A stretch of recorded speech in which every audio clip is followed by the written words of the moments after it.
Hello, everyone. Welcome to episode 13 of the Exodus seminars. Yesterday, we covered the delineation of the commandments into the description of the details of sacred space, ritual, and worship. We're going to bring that to a close at the beginning of this episode and then move to the story of the golden calf. And so we'll close with Exodus 29, 43 to 46, the pronouncement of the establishment of God within the tabernacle and the sacred space. So, and there I will meet with the children of Israel, and the tabernacle shall be sanctified by my glory, and I will sanctify the tabernacle of the congregation and the altar. I will sanctify also both Aaron and his sons to minister to me in the priest's office. And I will dwell among the children of Israel, and will be their God. And they shall know that I am the Lord their God, that brought them forth out of the land of Egypt, that I may dwell among them. I am the Lord their God. And God there reiterates the idea that He's the Spirit that has moved the Israelites forth out of tyranny into the desert and henceforth into the promised land.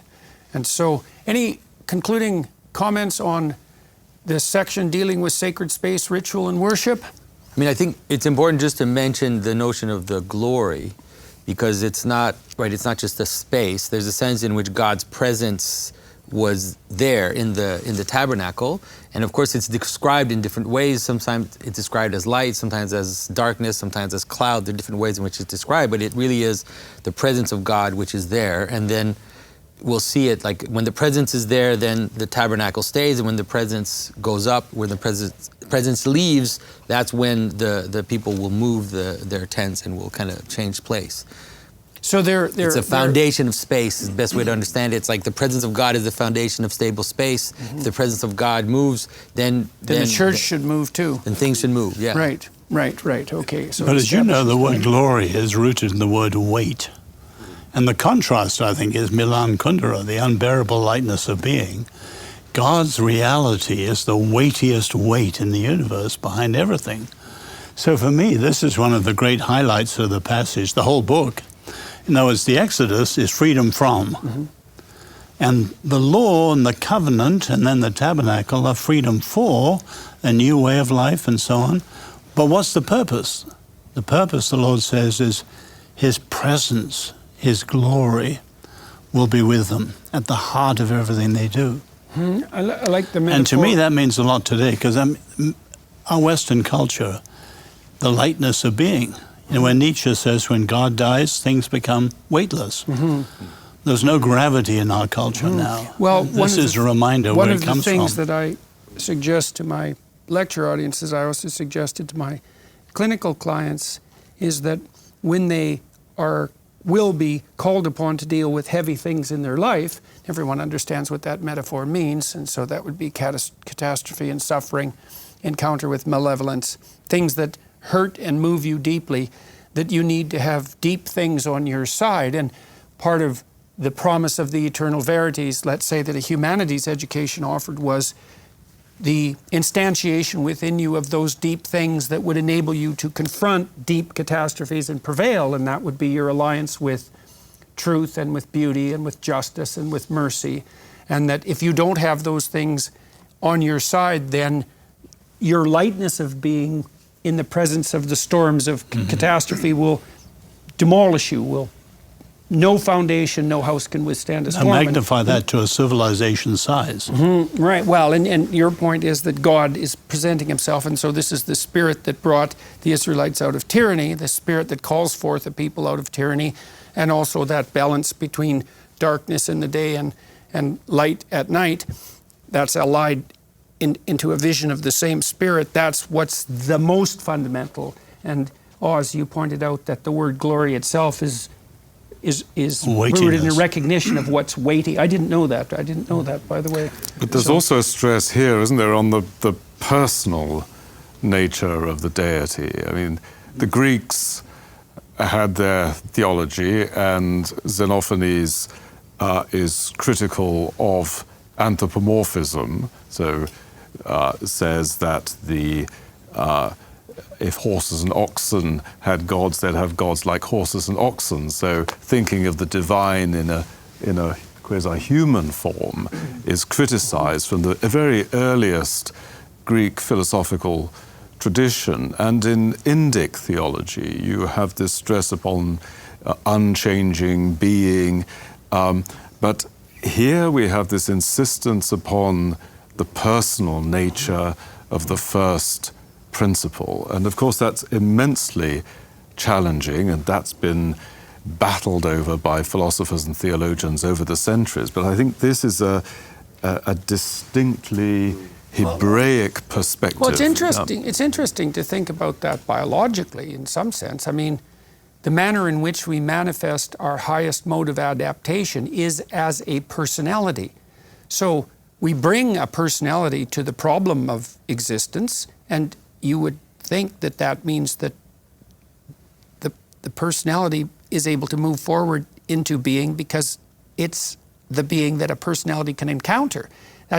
Why wouldn't that be something like a relationship? Why wouldn't that flow logically out of the observations that we've already made, that in order to found a psyche and a community simultaneously, you need an orientation to what's highest, and you need an orientation that's horizontal, and that orientation has to be unifiable. And so why couldn't it be unified as a personality in relationship, given that we are in fact personalities?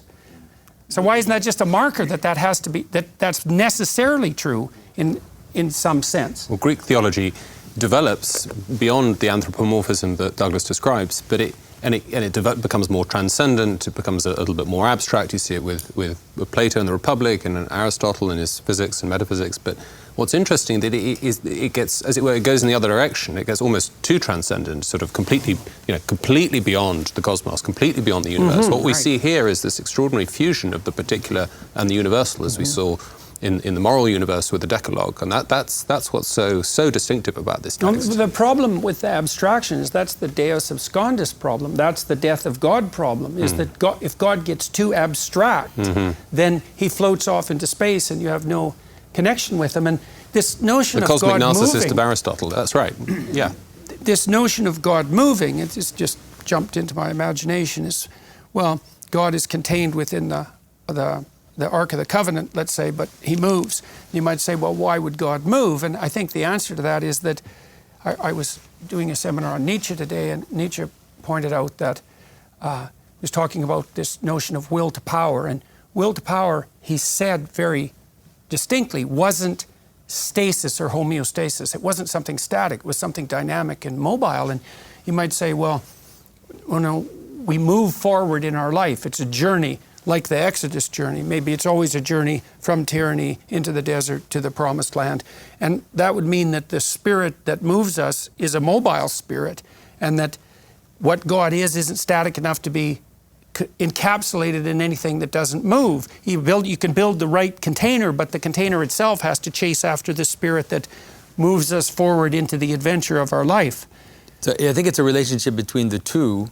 That is, God is the stability of the moving, and so you see that, like, this is not here, but when you see this notion of the divine chariot, which appears later in the prophetic text, right? It's like the presence of God descends, and then that's what makes it possible for people to move. In this case, it's the opposite. Is when the glory goes away, then things fall apart in like in a normal way. It's like we undo everything we built, and we're going to move it to a different place for it to receive. But in terms of the personal and the impersonal, I think it's important to see that what's going on is always double. It's always double, because God is hiding. God is hiding behind all these veils, but he's also revealing himself. And so there's an aspect of God which is transpersonal, we could say, and there's an aspect of God which is definitely personal. In the Orthodox tradition, we talk about the sense of God being beyond all being and being beyond all name and all representation, but then also being that which holds everything together and makes the world exist. So those two move simultaneously. Of God hiding in the darkness, we saw that when Moses is up on the mountains, like God is hiding in this cloud of darkness because in some way he can't be seen, right? Moses can't see his face, but that's the mystery. It's like on the one hand you can't see his face, but he is Right? He is the ultimate person, you could say. I think that also this language, in order to understand what we're about to do with the golden calf, the sense of the romantic and tremendous yearning that God has to be among his people is so clear from this language, right? He specifically says, it's not just I brought you out to into the wilderness to serve me, which is the language of a king to his subjects. It's I brought you out here to live with you, to dwell among you. And it's repeated twice in this section, right? I brought you out specifically so that I can dwell among you. He wants the closeness with us. He wants the romance with us. And that's why it's such a tremendous sin against him when the people end up essentially throwing him out, right? I mean, what they're about to do with the golden calf. And the language that you'll see, God's response is, okay, well, I'm withdrawing from you. Okay, you've thrown me out, I'm now withdrawing from it. To understand the seriousness of what God's about to do to the Israelites, you have to understand how close he actually wants to be to them. He's laid out this whole format, this whole living arrangement with them. You can see this as well as an ennobling of the human, of human destiny. You know, in the nihilistic world, everything is gone in a billion years, and what the hell difference does it make what you do now anyways? And there's an insistence that despite our fragility and limitation, that there's something so valuable about proper, ordered, free striving among free men and women, let's say, that God himself takes an interest in that. And you can be cynical about that, but I don't think the cynicism helps much, because it's very hard on you in your life if you're cynical. And I think instead you could be open to that as a possibility, that people have a real role to play in being, and that the signal of that role is the fact that you can find yourself embedded in some movement forward, let's say, that's deeply meaningful. And we know what deep means, and we have a sense that there are levels of meaning. And so is it absolutely impossible to posit that we might have a real place in the order of being, and that what we do actually matters? I think that's actually a more frightening concept than the notion that what we do doesn't matter. Well, I think Go ahead. I think if you could see God clearly, you wouldn't need faith, right? So it's a precursor in a lot of ways to freedom. If you could see God, it would be so undeniable. Like, first you die, but then additionally, everything that he would say would have to be absolute, and that's a kind of authoritarianism. And so it's like the faith of the belief is what allows the freedom to keep falling and drinking wine and picnicking and making golden calves. And every time he's out of sight, there's a fall, and then there's a movement back again. So you're suggesting if there wasn't a veil, there'd be, everything would be so understandable to us that we could just follow it like automatons. Right, then you're back to the Pharaoh in a way. I think it's important also to keep in mind here that the distinction between, even though they're very closely related, revelation and ritual. And you can have, we all know this in our lives, you can have an epiphany. Oh, I'm going to do this, or I feel I'm called to live this kind of life, but that's just one moment, right? And the question of mediation, of how the highest ends up in the lowest, has to do with ritual. It has to do with the rhythms of life we adopt in relation to, or in order to orient ourselves in relation to those high things. To bring in Aristotle, who's been taking a bit of a hard time in this conversation. Aristotle, in the Ethics, he brilliantly says how the virtues are established by repetition, right? You become strong by lifting heavy things, right? You become courageous by facing difficulty, and if you want to live in relation to the highest, you need every day to break that down into you might say, the habits of holiness, or the habits of orientation. You can't spend your days, as I have been tempted to do, distracted on the internet, or scrolling this, or being busy from one thing to the next, and then think, what happened to the highest? You've got to start very intentionally and build habits into your life, or you'll always be at the situation of, on again, off again. There's a revelation. That's exactly right. It's got to be daily. And again, I think that you see that, again, we're about to see that in the narrative when you talk about the big question, which is, you guys just received 5 minutes ago a revelation on this mountain from Moses and God, and you're about to sin in the most egregious way possible within 5 minutes of seeing that. And the idea in Judaism has always been that the weakest form of faith is based on seeing miracles. And when you see a miracle, it's easy to rationalize that away. I mean, it's easy to think of any memory in your life and you say, can you recreate the feeling that you had at that moment in your life? And the answer is no. I mean, it's almost impossible to recreate a moment that happened when you fell in love with your wife for the first time. Can you recreate, like right now, the feeling that you had just sitting here? And the answer is no, you can't do that on command, right? It feels a certain way in the moment, and then it doesn't feel that way 20 years later, how it was exactly in that moment. It feels something different. It's the rituals of everyday life that make you fall in love with your wife every single day and continue that love going. And the same thing is true of God. It's not the revelation on Sinai that makes you think, okay, well, this is what God is. It's the living with God every day with Him in your midst that allows true romance to actually bloom. One of the things you do with people in psychotherapy as a behaviorist is you find those things they're afraid of or disgusted by and are avoiding, and then you help them implement a practice of voluntary confrontation, voluntary incremental confrontation. And the practice transforms them. It makes them into someone who's no longer intimidated and retreating in the face of either disgust or paralyzed in the face of disgust or of fear. And it is that practice. And I think we've lost that in our modern culture. Like people say, well, I wish I was more courageous, or I wish I was more trusting, or they don't say this very often, but maybe they wish they were more humble, less prideful. And it's as if we think of that as that's something that's homogenous that could just descend on you en masse, instead of something that you practice. Like you practice trust with people. If you're wise, you practice courageous trust. And humility is a practice. You have to get better and better at it if you can. It's not like that's an easy thing to do, but you don't get better at it without practicing it in a ritualistic manner. And that's what prayer is fundamentally asking what is highest to help you on that journey. And that it involves fundamentally the humility to station yourself in relation to that which you need and asking it for its help day by day, His help, however you want to configure that. Ours is a culture without prayer. You know, I remember as a student a lecturer who was giving a lecture on the Stoics, and he said, the great difference between you and your ancestors, whether they were pagans or Christians, is they prayed.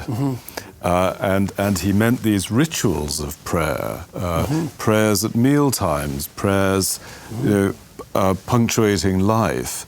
I mean, I think that is a very interesting observation about the modern world, and and why it might have lost transcendence. Yes. Very well, because it's not seeking for it. Oz?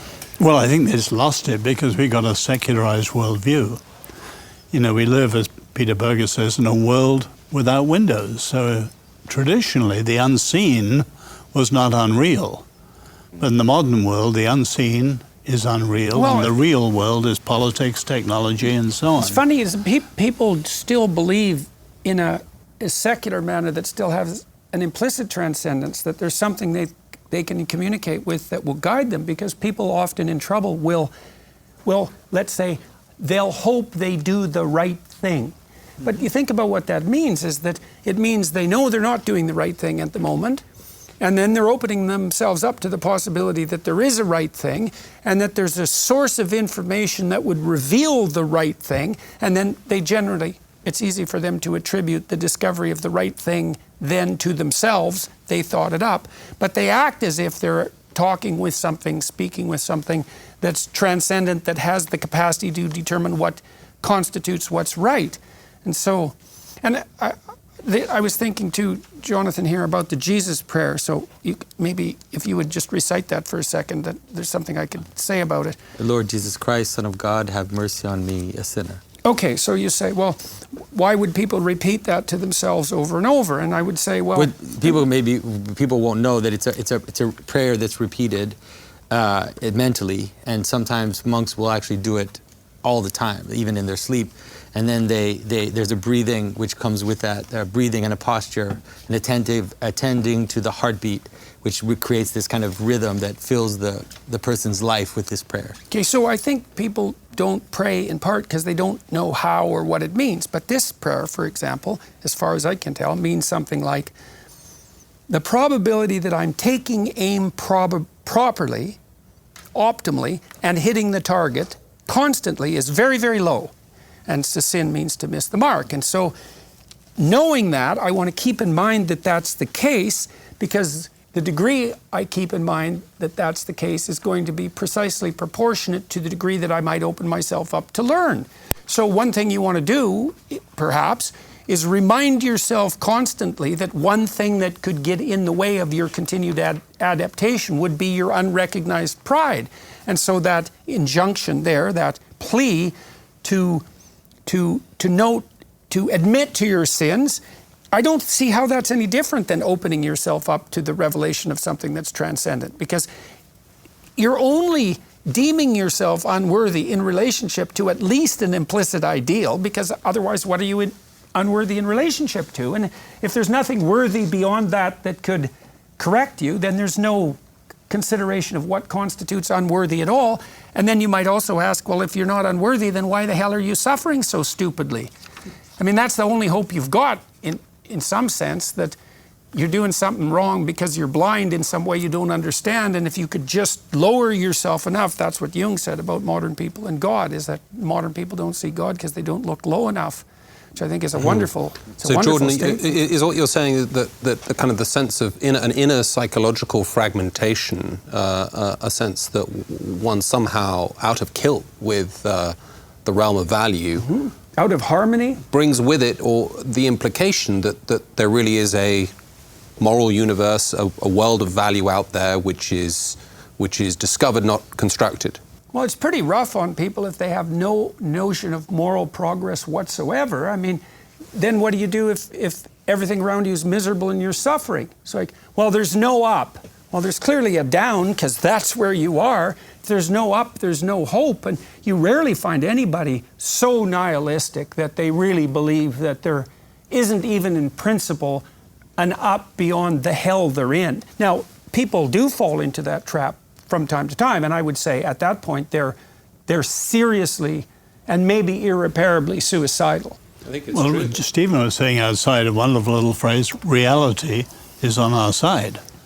In other words, however crazy or wicked or perverse ideas are, people can't finally live with them, and it'll bounce back on them. That's Horace's great line. You can drive nature out with a pitchfork, but it's always going to come back in through the back door.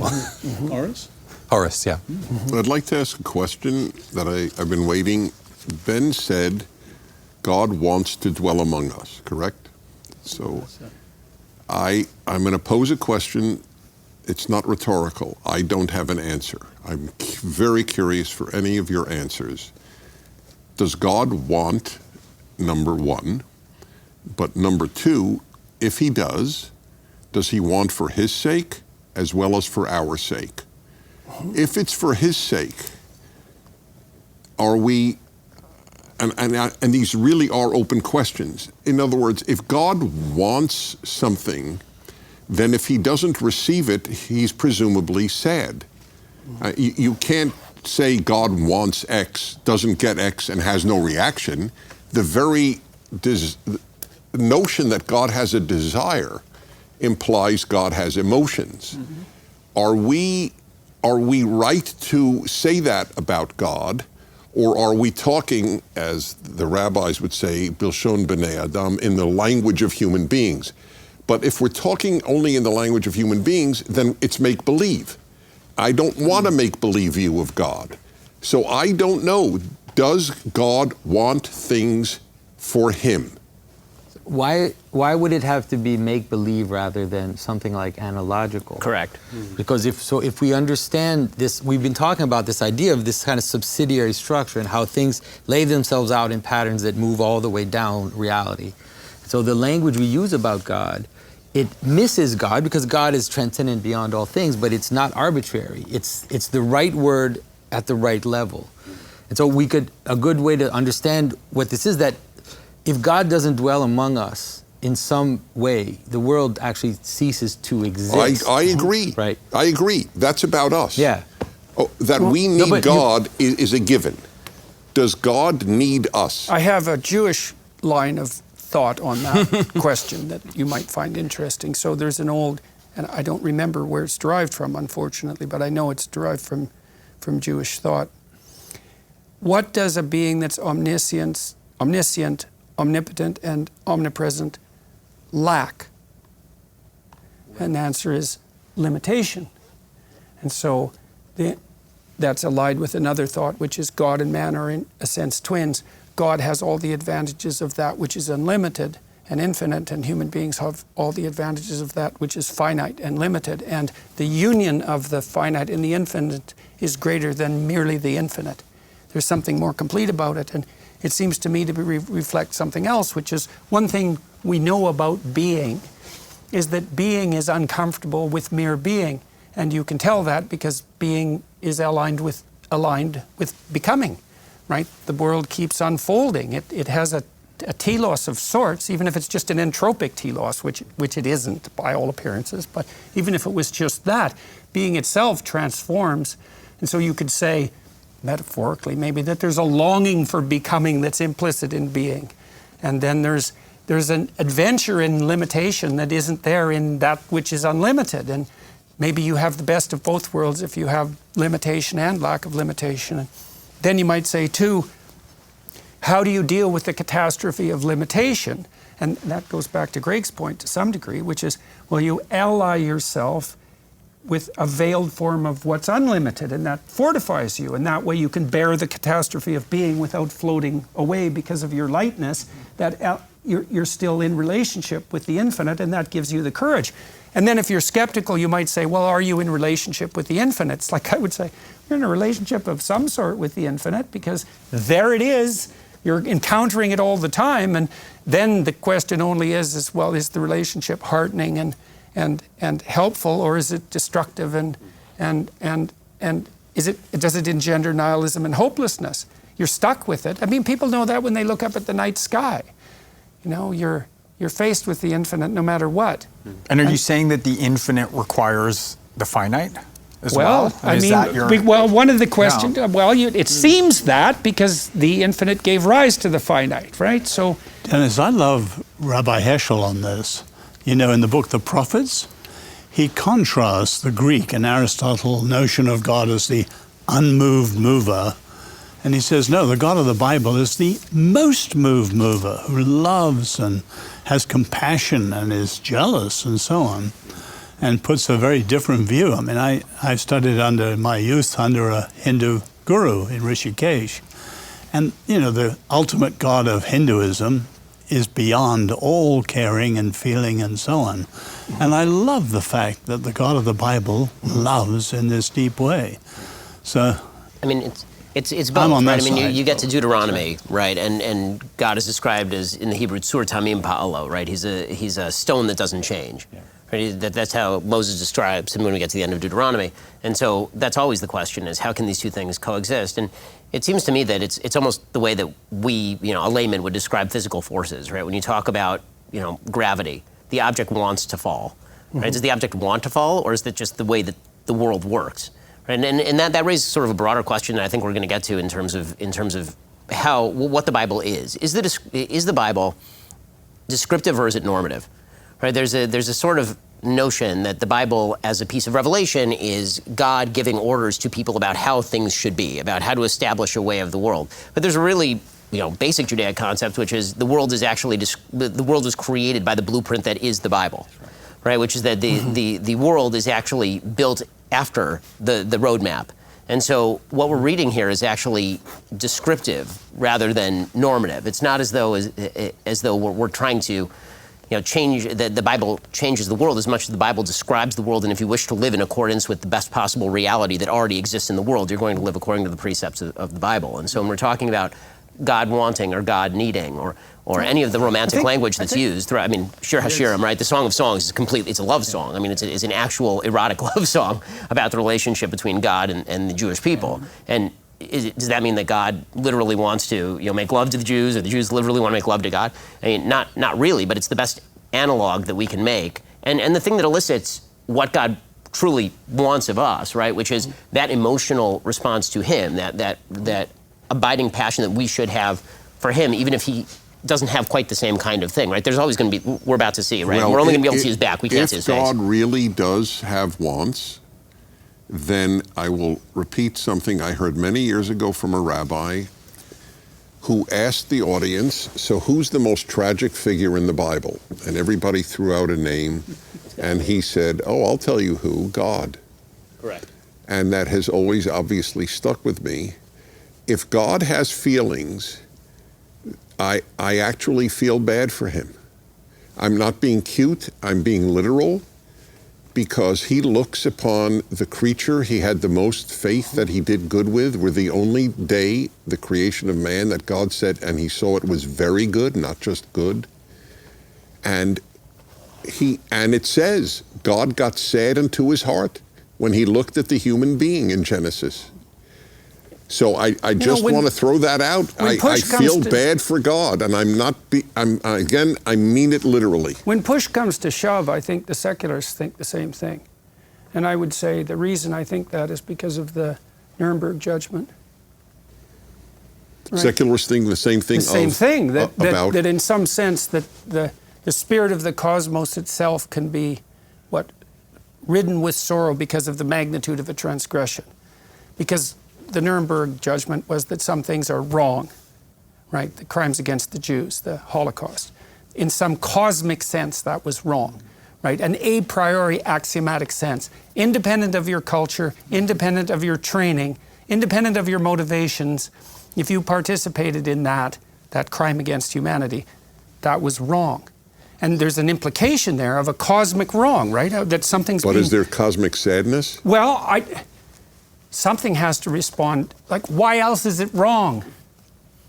Right? There's some implication there that the concept of wrong itself has something about unfortunate suffering as part and parcel of it. And people can dispense with that and say, well, that's all nonsense. It's like it's so easy for you to dispense with the Nuremberg judgment, is it? Because that's not an easy thing to do. It's also the best way to live, meaning that if the Bible is describing the best way to live, then the best way to live is to live as though you have the capacity to harm the world, right? As though you have that capacity to make God sad. And it also explains why, in Judaism, I mentioned briefly in the last episode, how Judaism says that you're supposed to both fear God and love God, right? In the Hebrew, it's ahavat shemayim and yirat shemayim, right? You're supposed to love God and fear God. And how do you do both of those things at the same time?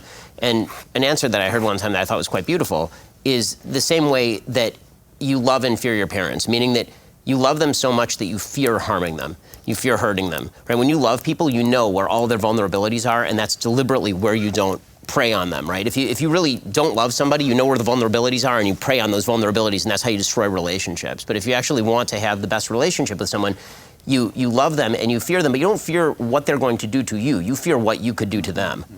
And I think that's how you find the unity of love and fear, is in exactly this, recognizing that God is desperate to be with us. God is desperate to experience with us the joys of the world that he's created for us. And So the notion that God created the human being because he was lonely does not strike you as odd?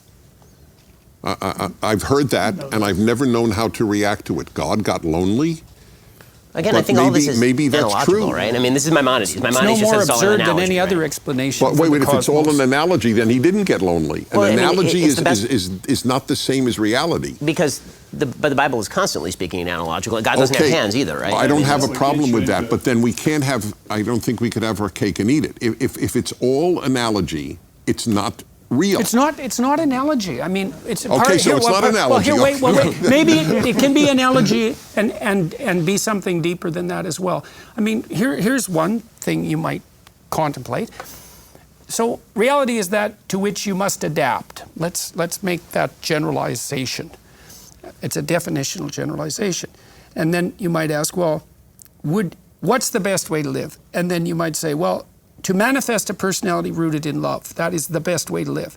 And maybe that's some balance between justice and mercy, and that's the balance between the hands of God. And there's a metaphor, that's a metaphorical in some way, the use of love and the use of mercy and justice. But then there's a stark reality underneath that too, is that, well, if you want to have great relationships with other people, that's not a bad starting place, and so you're likely going to thrive if that's actually the way you conduct yourself. And that thriving is real, and the universe of interactions you have with other people is real. And then you might say, well, if you extended that love to beyond the human, to the degree that you were capable of that, and you see echoes of that in these stories where even the cattle are allowed to rest or on the Sabbath. You want to extend that personality of care even beyond the human, and that seems like a laudable thing to do. And there's nothing about that isn't adaptation to the structure of reality itself. I mean, I think the idea that this isn't a personal relationship is only strange to us because we accept axiomatically the idea that the world is an object. And that's not obvious. Here's another reason why it's not obvious is when you look at objects, we thought forever that you see the object and you add something normative or value-laden to it. But all of the most modern cognitive neuroscience of perception shows that that's just wrong. You see the value. In fact, you might even see the value, the meaning, before you see the object. It might be a prerequisite of object perception itself. And so then that really begs the question is, what makes you so sure that the value isn't baked into the structure of reality itself? It could easily be.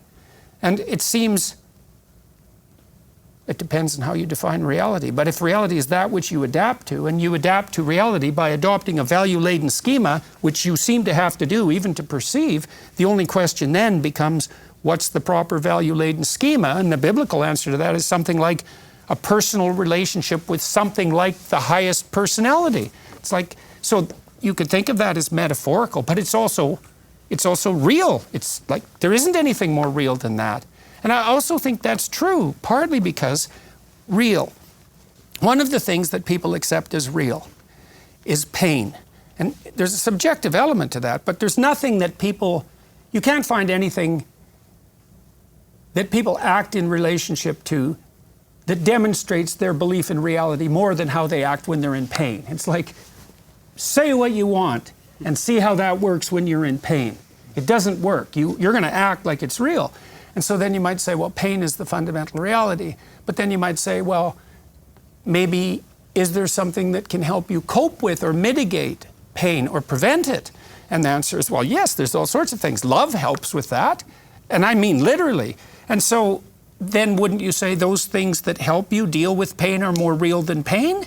And then if it's your participation in this vertical morality and this horizontal morality, your ability to align yourself with the highest and join with other people as a consequence, that's an ennobling of your spirit. It helps you stave off pain and suffering. How is there anything more real than that? And you might say, I don't believe that. I say, well, wait till you're in pain and see what you have left if you don't have that. So it's not just metaphor, right? Even though it might also be metaphor. I just want to say I want you to know this is a sort of confession. For the first time in my life, I don't think it's just an analog. Listening to all of you and thinking it through my life has been studying the Torah. I've always assumed God got sad to his heart. That verse was metaphorical to describe so that we understand how much humans screwed up everything. And right at this moment, I might change by tomorrow, but I don't tend to change that rapidly. I think he got sad. Mm-hmm. Because it's hard to imagine that we could experience things he can't. He would have created a being that could do what he can't do then. Mm-hmm. And that's hard to imagine. Mm-hmm. But to go back to your original question, or one of your questions, Dennis, one big difference surely between the Christian scriptures and the Hebrew scriptures is that you have in the New Testament the idea the Father had love for the Son before the world. Mm-hmm. In other words, you have love within the members of the Godhead and the Trinity. So God didn't need to create to have someone to love. And that's commonly comes up with the Muslim idea of Allah, who needs someone if he wants to love, but not in the Christian understanding. So there was love in the Godhead, and then the Lord made us in his image, and we're capable of love. Now, our Christian problem is we tend to say, you Jews are legalistic. And, Rabbi Sachs and others point out to me rightly, we love the Lord our God and our neighbor. And love is at the very heart of Deuteronomy 6. And so we have to take on much more of what's there about God's love than we have done, and not talk as if love is New Testament and law is the Old, Dennis, which is absolutely wrong. Quick question. You said that God can't, that man can't experience anything that God can't do also, right? That's what you're saying? But God can't sin, right? Can God sin? Well, that's behavior. So the reason God is God is that he doesn't sin. Man does. It's not possible to be human and not sin. It is possible to be divine and not sin. But so the question is not really does God sin, is does God want to sin? I mean, to really, truly follow my own thinking to its logical conclusion, do we ever have a desire that God doesn't have?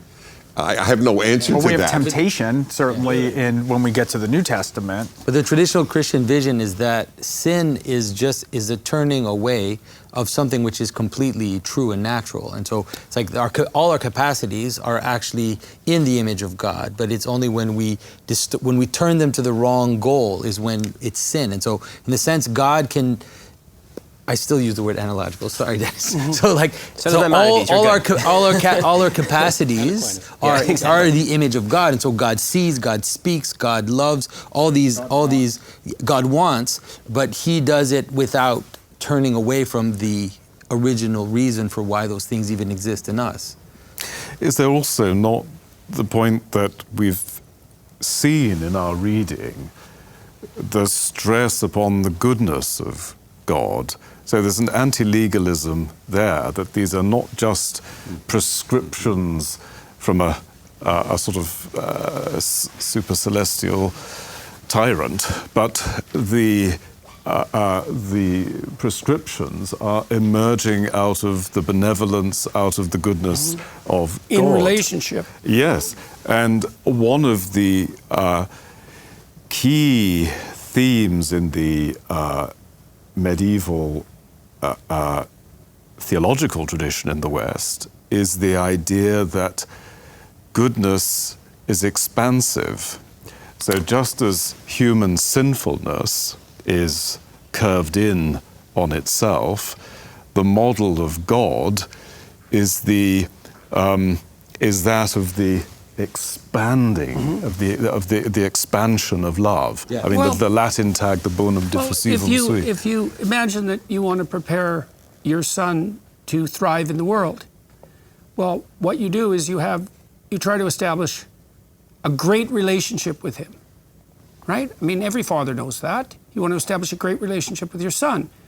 And it's not just because you want to have a great relationship with your son, it's because you assume that if you have a great relationship with your son, he's armed in the proper manner to thrive in the world. Well, if that's how we train our children to live in the world optimally, then why wouldn't we conceptualize that's a microcosm of the manner in which life has to be conducted? Fatherhood wouldn't work to guide a child into the world if that relationship spirit wasn't generalizable beyond the confines of the relationship. And so why isn't the proper metaphor then for us as we move forward in our lives the same metaphors, that we're trying to establish a relationship with the central animating spirit of mankind? And I think that is a proper mode of conceptualizing God, and that's actually metaphorically reasonable, but also really the most practical thing that you can possibly do. It's both. And that also is contingent in the other direction, which means that in that case, God, like you're saying, you want to establish that with your son, so then that applies to God with us, which gets to your question of want. If we're going to view that as a microcosm that's fractal. That seems... I got to tell you, I'm very vulnerable at this moment, to be honest. I wrote an essay. For a group hug. That's funny. There are too many Englishmen here. So, I wrote an essay years ago that the hardest law of the 613 in the Torah for me to fulfill is love God with all your heart. And I've literally till an hour ago, I still felt that. I don't know how you could be sensitive to all the suffering in the world and still love God. I believe in God, I follow God, I respect God, I honor God, but love God was a toughie. And I believe God knows it's tough, that's why we're commanded to do it. It doesn't come naturally. But now, because of this discussion, I think I can, because I now think that God can experience pain. And that makes him lovable. Well, if there was no suffering in the world, you know, there'd be nothing for us that was real to do. And it's possible that we have something real to do, like real, right down to the core, you know, and that terrible, unjust suffering is terrible and unjust, really, but that we really have the moral obligation to deal with it. It's not been lifted off our shoulders even by God.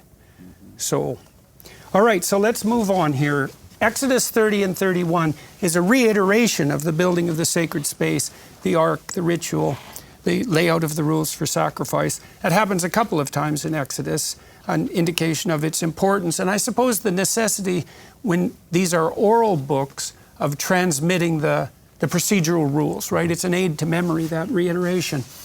Now we come to Exodus 32, and as Ben pointed out earlier, the Israelites have just seen this complete miracle of volcanic descent of God in the most blatant possible manner, and it's barely manifested itself before they decide to do something egregious. And I would say we probably do that in our own life all the time, Ben, because there are miracles unfolding around us all the time that we're too blind to see, so we don't even see them when they're there. And even if we do see them, it doesn't instantiate the kind of wisdom that instantly makes us into saints. And so I think this is really reflective of what people are like. And the atheist scientists, they say, well, just show me some proof. And the right response to that is, you'd forget about the damn proof in about 15 seconds. And so you think you're way more amenable to proof than you are. So, okay, so let's go into the golden calf You should here. probably read the last verse of 31 before you get to 32, because it's Please the do. tablets. No, right. So when he had finished speaking to Moses on Mount Sinai, he gave him the 2 tablets of the covenant, stone tablets inscribed by the finger of God. So you need that as a plot point for what's about to happen. Great. Right? So we've got the tablets. Great. Inscribed by God. It's important. Inscribed Yeah, by the finger of you're God on stone, right, so that you don't forget them.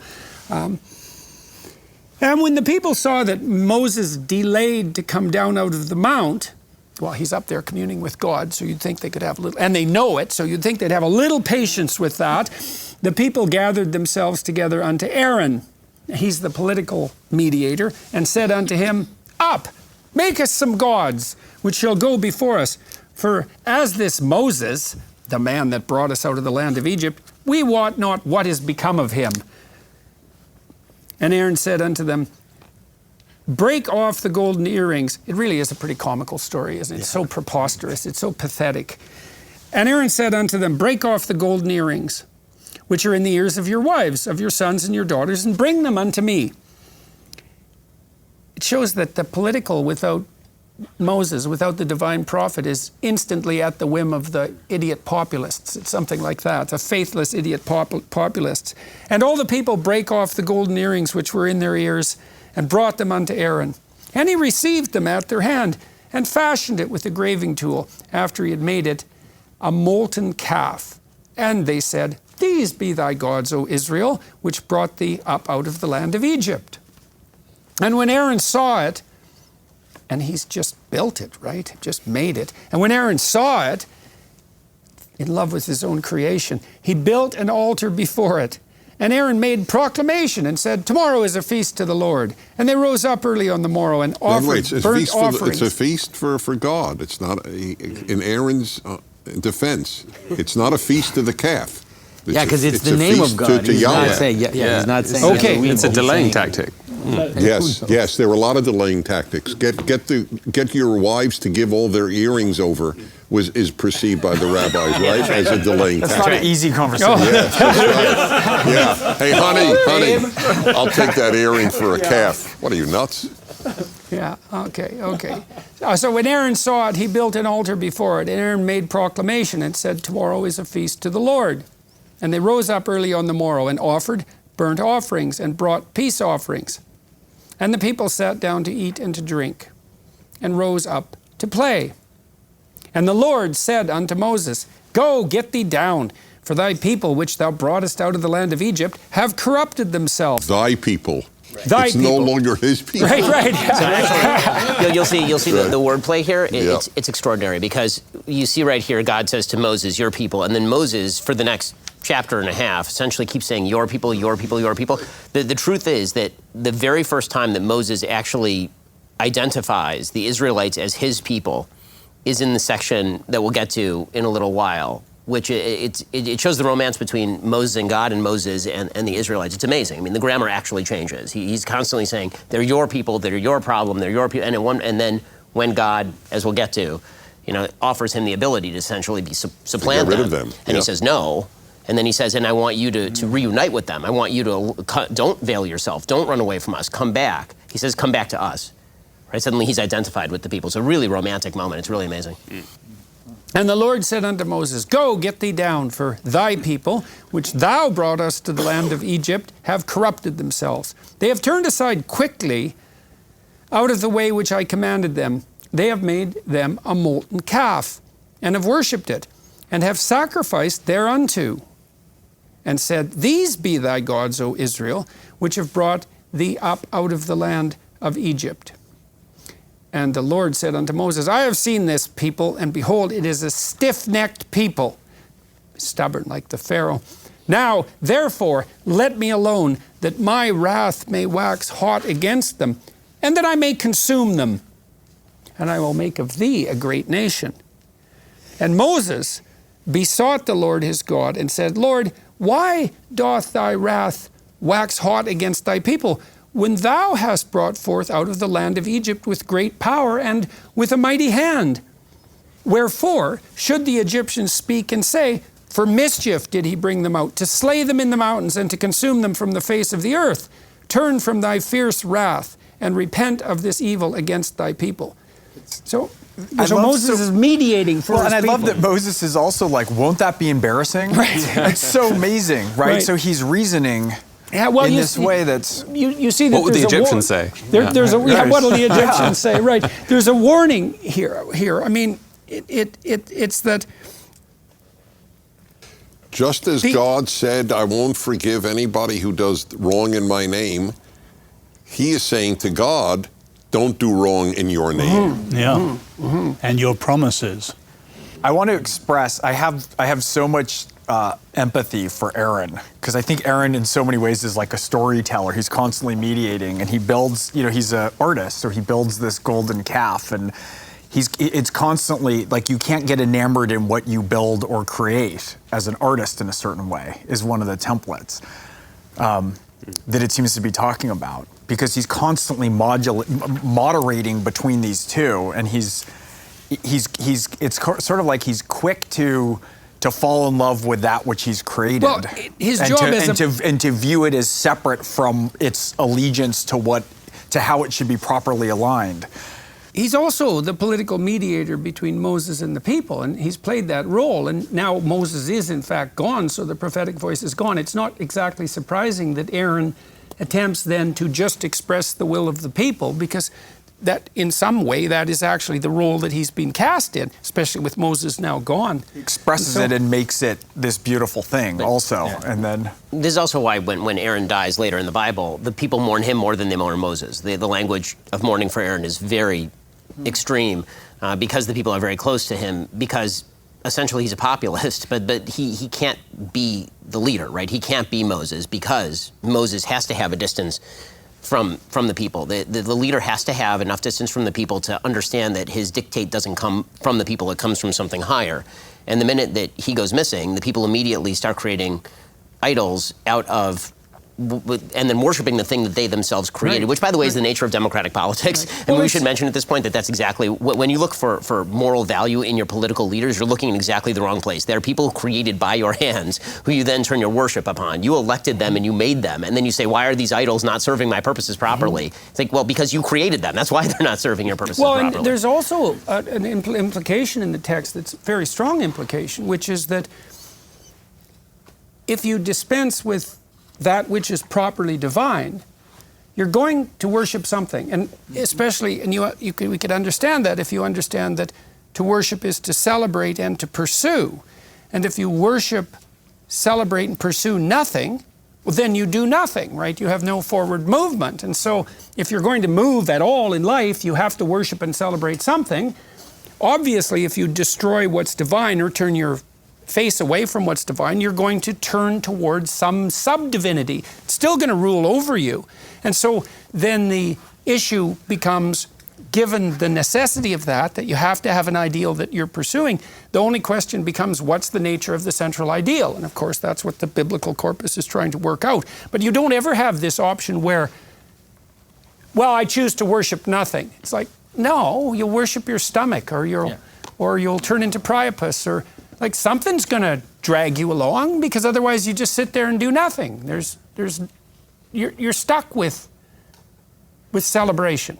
Yeah. The thing you value enough to work for, the thing you value enough to make sacrifices for, of any sort, that's your God. Human beings are wired for worship, in effect.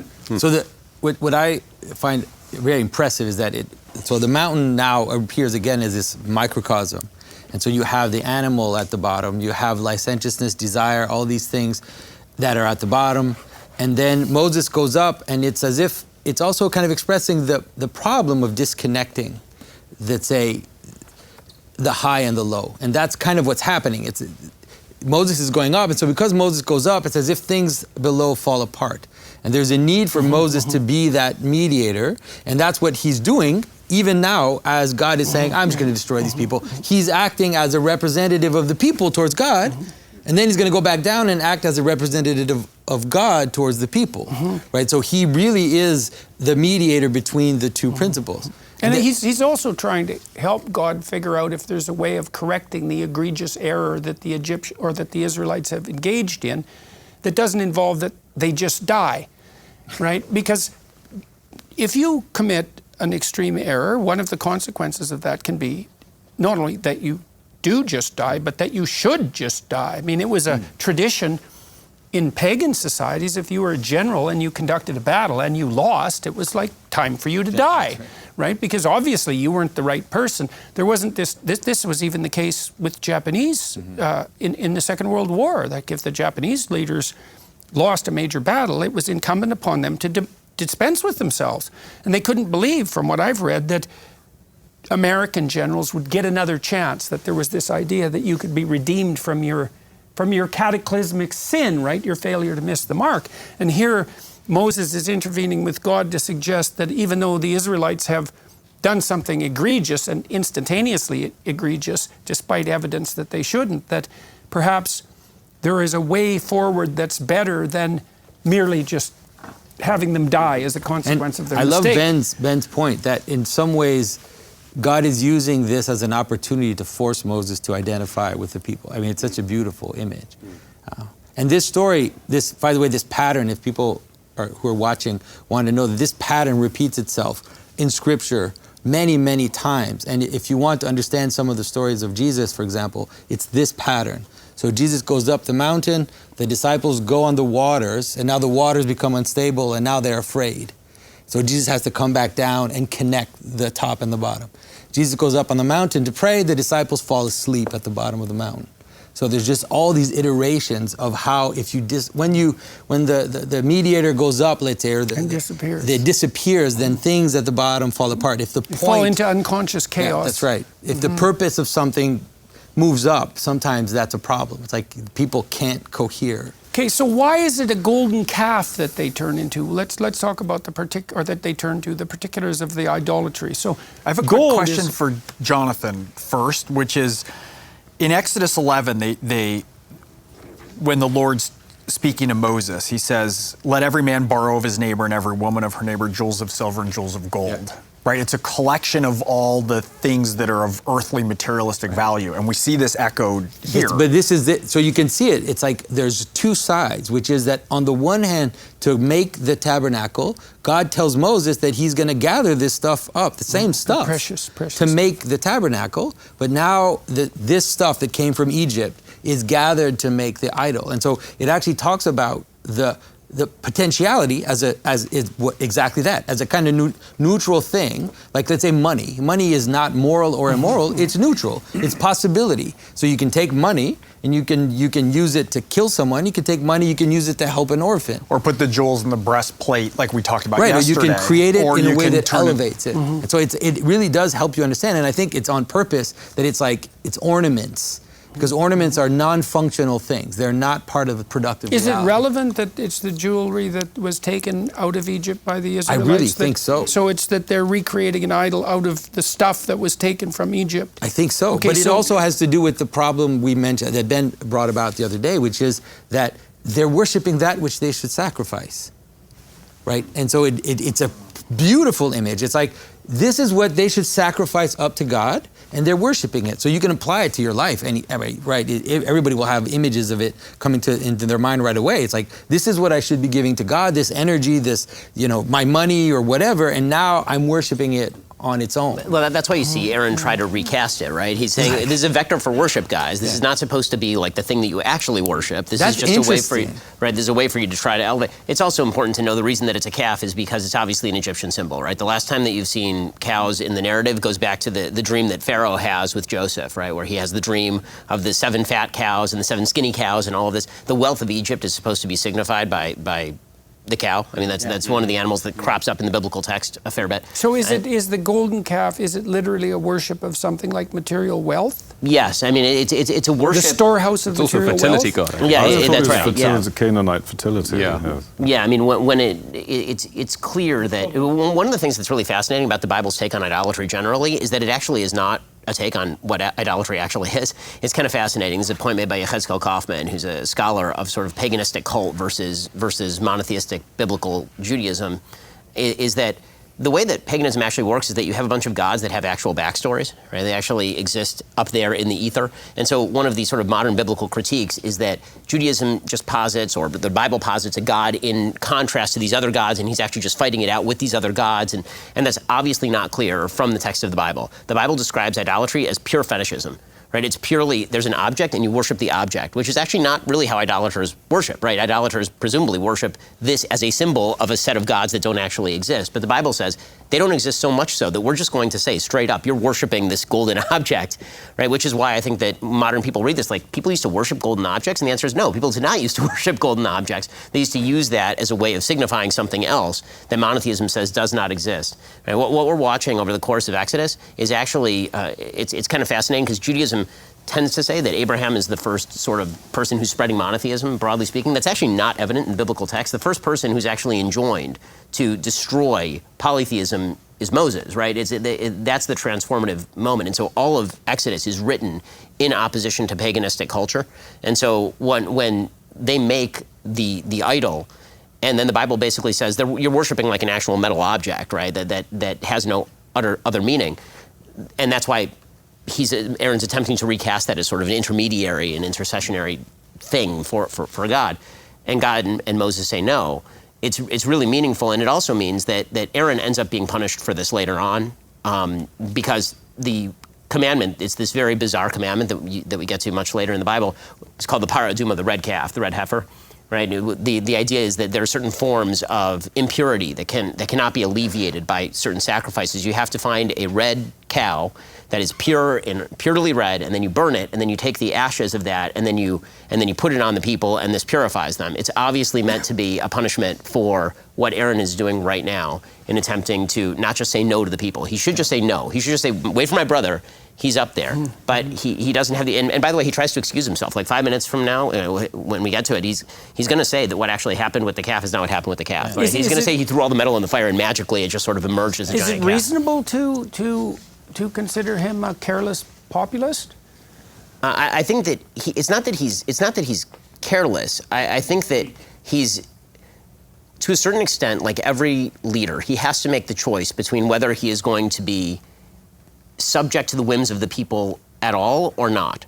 Mm-hmm. And what the Bible says over and over and over is that leaders who subject themselves to the whims of the people do not deserve the title of the great leader. They can be helpful, they can be the person who is an aid, but they can't be the great leader. And the reason the kingship is removed from Saul, for example, is specifically because he says, I'm going to listen to the people, I'm not going to listen to God. And so the Bible is a very anti-populist document. It really is. I mean, it says that there is a right and there is a wrong. And if you take into account what the people think about this thing, you're doing it totally wrong. Well, we spent a lot of time before you arrived on the scene talking about the structure of Mount Sinai with the vertical axis, which was the extension of an ethos that unites people collectively, with the vertical axis sorry, I think I said horizontal axis properly, with the vertical axis, which unites individuals and the people with God, and that the proper form of moral endeavor is the union of those two things. It's the union with God that simultaneously provides unity to the people. And the problem with the leader that you described would be that only one of those axes of moral necessity would be being attended to at one time. And maybe that's better than being a pure psychopath. Right, exactly. At least you're in dialogue with other people. But all the people could wander off a cliff together. Right. I think logically speaking, there's one other point in the text that I think is important for what we're going to get to, and that is Moses' argument to God here is really fascinating, right? He makes the people they're not going to look on you kindly if you do this argument, which is sort of an argument. What he's not doing is he's not making an offense to the people. They're confused, they're scared, I'm not there, I should have gone down. Or he's not doing that. He doesn't make any excuse for the people at all. He says, like, for your own sake, you shouldn't do this. And then his real argument is the original covenant. He says you've made two covenants, right? There's the original blood covenant with Abraham, Isaac, and Jacob. And then there's the covenant we made 5 minutes ago at Sinai. They've abrogated that covenant, right? They wrecked that covenant, which is why he's about to destroy the tablets in 1 second. And then that is going to have to be remade. That covenant does not abrogate the original covenant. The original covenant still exists, even though they've abrogated. That's a covenant that cannot be abrogated by anybody. I just want to point one last thing before we continue, is that just in terms of understanding the idea of the golden calf, or that the image of the calf or the bull or whatever, is that later when we come to the temple, there will be big bulls in the temple, but they're not the object of worship, they're supports for something else. And so it's not like place. Making a bull is evil in itself. It's making a bull and worshiping it, which is a problem. Because like I said, later in the story, then you will find those used in the temple itself. So, and this pertains to what you just brought up, Ben. Moses is talking to God, and he says, "Remember Abraham, Isaac, and Israel, thy servants, to whom thou swearest by thine own self, and saidst unto them, I will multiply your seed as the stars of heaven. And all this land that I have spoken of will I give unto your seed, and they shall inherit forever. And the Lord repented of the evil which he thought to do unto his people." So thank God for Moses, if you're an Israelite. "And Moses turned and went down from the mount, and the two tables of the testimony were in his hand. The tables were written on both their sides, on the one side and on the other were they written. And the tables were the work of God, and the writing was the writing of God, graven upon the tables. And when Joshua heard the noise of the people as they shouted, he said unto Moses, There is a noise of war in the camp. And he said, It is not the voice of them that shout for mastery, neither is it the voice of them that cry for being overcome. But the noise of them that sing do I hear. And it came to pass, as soon as he came nigh unto the camp, that he saw the calf and the dancing." This is a frenzy of sorts, eh? And is that a frenzy of descent, like untrammeled descent into the natural world? I think of it as an orgy. Right. Because so that's that descent into the chaos. Right. Merging downward. And that fits in with the fertility element, with the bull representing power, but also right. So that's fertility, that's so interesting in relationship to our culture, because what that essentially means, it's the rise of the dominance to the highest place of sexuality itself. Yeah. Of course, that's exactly what's happening in our culture, right? Because that's even become the hallmark of personal identity, and also the object of worship that borders on the mandatory, right? So interesting. Before we get here, God both forgets and repents. It is not the voice of them that shout for mastery. It's not triumphant. Neither is it the cries of those who are being victimized, let's say, but the noise of them that sing do I hear. It's celebration. And it came to pass, as soon as he came nigh unto the camp, that he saw the calf and the dancing. And Moses' anger waxed hot, and he cast the tables out of his hands and broke them beneath the mountain. Why? Why does he do that? Why does he? It's an image of what's already happening.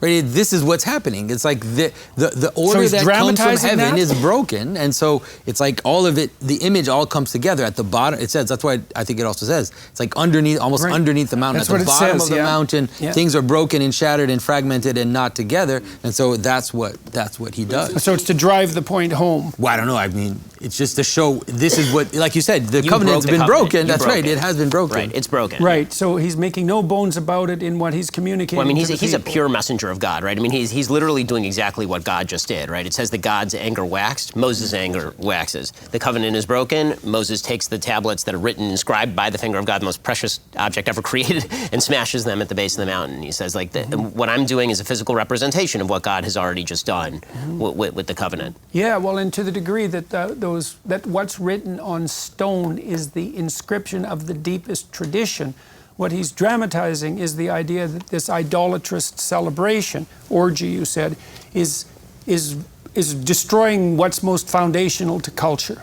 He's dramatized. That's being dramatized in the text. It's what he's dramatizing by his actions. Could we also see that, yes, he's a messenger from God, and I think there's clearly that verbal echo that sort of, the way God feels is his anger and then Moses' anger. But I wonder if there's a sense in which Moses is, as it were, identifying himself with the guilt of the people, that he's as it were, completing the sin of the people by shattering the tablets. It's as it were, it's the kind of the catastrophe that they brought about has rendered the covenant, the tablets. So you think he was wrong in smashing the tablets? It was sinful? Well, I don't know. I think maybe it's a moment in which the kind of the collectively guilty action is completed, and he identifies himself with the act of his people. I don't know. Well, is it, or you could also conceivably read it as in some way, a kind of over-response, is that he's so appalled by the goings-on that now he impulsively destroys something that's of great value that's being entrusted to him. So do you think he was wrong? Well, I don't know. I mean, I don't. No, I'm curious. Well, I don't know. I mean, it doesn't seem that dashing the tablet of tradition to bits is necessarily the right response to the emergence of licentiousness. Although I would say that is what conservatives are doing now in the main. Although I do think that the idea here. The covenant? Absolutely. Yes, exactly. Dashing the tablets into pieces in frustration and bitterness. I mean, I think that the idea that he didn't do the wrong thing is justified by the next several chapters of him repeating everything with regard to the tabernacle, which makes no sense unless it's a second covenant, right? If the covenant hasn't been broken, if Moses just did the wrong thing, if the covenant still maintains, you don't have to repeat the entire explanation of everything that you have to do again. The reason God does that again, he said, because you broke it, so now we're rebuilding it, right? That could be Moses' own redemption too taking place. I mean, I don't want to drive this point what's forward too about hard. to happen? I mean, I consider this, along with some passages of Deuteronomy, the most moving section of all of the Hebrew Bible. But this whole segment where you get to God talking to Moses and Moses seeking his presence and the reconstitution of what the relationship between God and man and the nation means is so unbelievable that in order to reconstruct that, everything has been raised. The people raised it with this orgiastic response, and now it has to be rebuilt literally piece by piece. I mean, he literally takes verse by verse and rebuilds the entire superstructure that we just read. It is also a fractal representation of the redemptive narrative, right? Because one version of the redemptive narrative, the archetypal redemptive narrative, is tyranny, desert, promised land, but another is tradition, chaos, the reestablishment of tradition. Correct. Yeah. And so that's being played out here too, because it is also the case that what the Israelites do is equivalent to dashing the tablets to bits. That's why I think it's. I like his response. Yeah. I always did. He's basically saying, you're unworthy of the greatest thing God ever gave humanity. Yeah. You've broken the first two commandments, and so the rest are broken. How else is he going to say it without an action? Yeah, you break two, you break all of them. There are several versions in Scripture of God asking even someone to ritually represent the breakdown. Like when God tells the prophet to marry a prostitute, to it's God telling him to do it. It's like to embody what is going on. I think in some ways that's what Moses is doing. To make it clear. To make it, this is it. This is what you've done. This is what is happening. There's no... And now we have to start over. Yeah, and that's what you're saying about the tabernacle. It's like, this is where we are. You've destroyed everything. Now we start over again. Do you think you can pay attention this time? Okay. And isn't the nakedness and the shame also...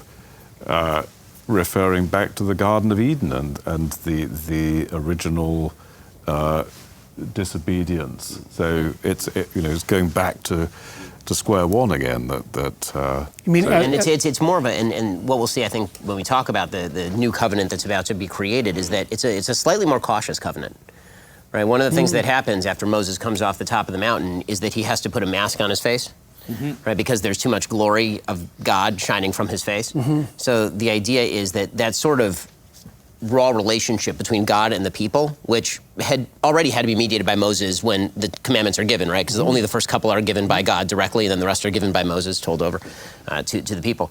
Even that, you need to, God needs to veil himself just a little bit. The rawness of God actually can intimidate people so much that they don't act in accordance with him. They actually act in direct opposition to him. Well, very often. one of the things you constantly do as a behavioral psychologist is to put up an ideal, let's say, this in concordance with the will of your client, right? It's a voluntary assent. Here is the ideal towards which you will organize your behavior in the next week, whatever it might be. Clean up your room. The person comes back and says, well, I had one client came back and he hadn't cleaned up his room for like 18 years and lived in his mother's house in this high school bedroom. He just had a child and felt he should get his life together. And so one of our plans was to see if he could clean up his room. And he dragged the damn vacuum cleaner into the room, but then it was an upright, but then left it in the doorway at a 45-degree angle. And then he just walked over it the whole week, which was so symbolically perfect. And he came back and said that. And you know, one response to that would be, what the hell's wrong with you? You're so damn useless, you can't even vacuum your rug? It's like you're 30 years old. Get at it. But another approach, and this was the approach I took, was, well, you bit off more than you could chew, and there was a reason you hadn't cleaned up your room for 12 years. It's not trivial. And then when you actually decided to encounter the monster, let's say, and put your life in order, it was too much for you. You know, you got stopped at the threshold. So let's shrink the task.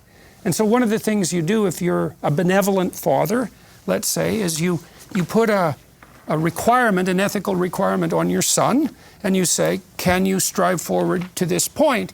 And if the answer is, I attempted dutifully but failed, the proper response on the part of the father is to lower the target or to bring it closer. And you bring it closer, that the rule in some real sense is you bring it close enough so that the person has to improve to hit the target, but that there's a reasonable probability that they'll be able to do it. And that's judicious relationship, right? Because you have to fit the ideal to the capacity of the person that's moving forward. That's what you do as a parent, if you have any sense at all, and maybe as a friend too, and you certainly do that to yourself. So, but the repentance, the orientation has to be correct, or else you're just lowering the bar to manipulative means. And I think that's part of what you were describing, that he reduces the golden calf to the state that it should be, which is something that is nourishing, right? He makes it what's real. He makes them drink it, which is an act of repentance. You're putting this in the right place. Now we can engage again properly. Right. Because if you keep lowering the bar and lowering the bar, the threshold, we also can see that being out of control. Well, that's too much pity. That's and an infantilizing act. That's right. And then there's bad faith players will take advantage of that and keep pushing. Definitely. And all these chapters are about the physicalization and the realization of the ethical, right? I mean, whether you're talking about the tabernacle or whether you're talking about what he's about to do with the golden calf, right? He's about to pick it up, he's going to burn it, and then he's going to make everybody eat it, right? Which is literally ingest or sin, right? Like the sin that you just committed, understand that is part of you the same way that the actual golden calf is now inside your body. And when you recognize that, then you realize the gravity of the things that you're doing, that they actually have a real physical and emotional impact on you. They become a part of you. Your sins become a part of you. It's not as though it's something that's apart from you. It's something that's a part of you until you make a move to actually separate yourself out from it. So the next thing that happens, and he took the calf which they had made, this is a strange part of the text, and burnt it in the fire, and ground it to powder, and strew it upon the water, and made the children of Israel drink of it. And so that's really the forced admission that came from within them, right? That sin was within them. They couldn't blame it on the idol. Yeah, but I also like the idea that was suggested in what you said yesterday, which is that they took the meat, the animal, and they had made it into something above them that they were supposed to worship. And in Scripture, it's clear, like God names Adam, and Adam names the animal. Right? He is above the animals, and he gives them meaning. That's why we also ride horses and we ride animals. And so it's like he's putting it back at the bottom of the world and saying, no, it's below you, and you have to ingest it that way. It doesn't. Right, it's food for you, and not something that you worship. Yeah. I kind of like that image too. And Moses said unto Aaron, what did this people do unto thee, that thou hast brought so great a sin upon them? And Aaron said, "Let not the anger of my Lord wax hot." He's calling his brother my Lord. That's the worst punishment of all. That echoes, in fact, right at the beginning of the chapter, isn't it? The Israelites saying it's as if this Moses is the man who brought us out of Egypt. So it's kind of they've completely forgotten Well, God. Moses is back, Yeah. and I guess Aaron now remembers who he is. It's like This Aaron reminds- said. This reminds me so much of Adam when he's caught out with Eve, right, with the situation where he's like, she did it, right? It's another moment like that of being Totally. Yeah. "Let not the anger of my Lord wax hot. Thou knowest the people, that they are set on mischief." Yeah, so he blames it on the people. "For they said unto me, Make us gods which shall go before us. For as this Moses, the man that brought us up out of the land of Egypt, we wot not what is become of him. And I said to them, Whosoever hath any gold, let them break it off. So they gave it to me. Then I cast it into the fire, and there came out this calf." Right, like magical, right? Just came right out, right? Hilarious. I never noticed that. Yeah, What that's kids pretty say. funny. It spilled. No kid has ever said, "I spilt the juice." Then that's very important, right? Because I don't have Hebrew, so I don't know what the verb form is. But it's so often the case if you're trying not to take responsibility, use the passive voice. Just saying, what happened. Or, Right. It is the passive voice. It The happened of say its it own emerged. accord. Yeah. A friend, sorry about what happened a friend of earlier, mine exactly. had a couple where the husband was caught out in an affair, and he said, "It just happened," and the wife said, "Who happened it?" Right. No, so that's very funny. It is reminiscent of the story of Adam and Eve. It's this ironic humor on the part of the perpetrator victim. And when Moses saw that the people were naked, for Aaron had made them naked unto their shame among their enemies, then Moses stood in the gate of the camp and said, Who is on the Lord's side? Let him come unto me. And all the sons of Levi gathered themselves together unto him.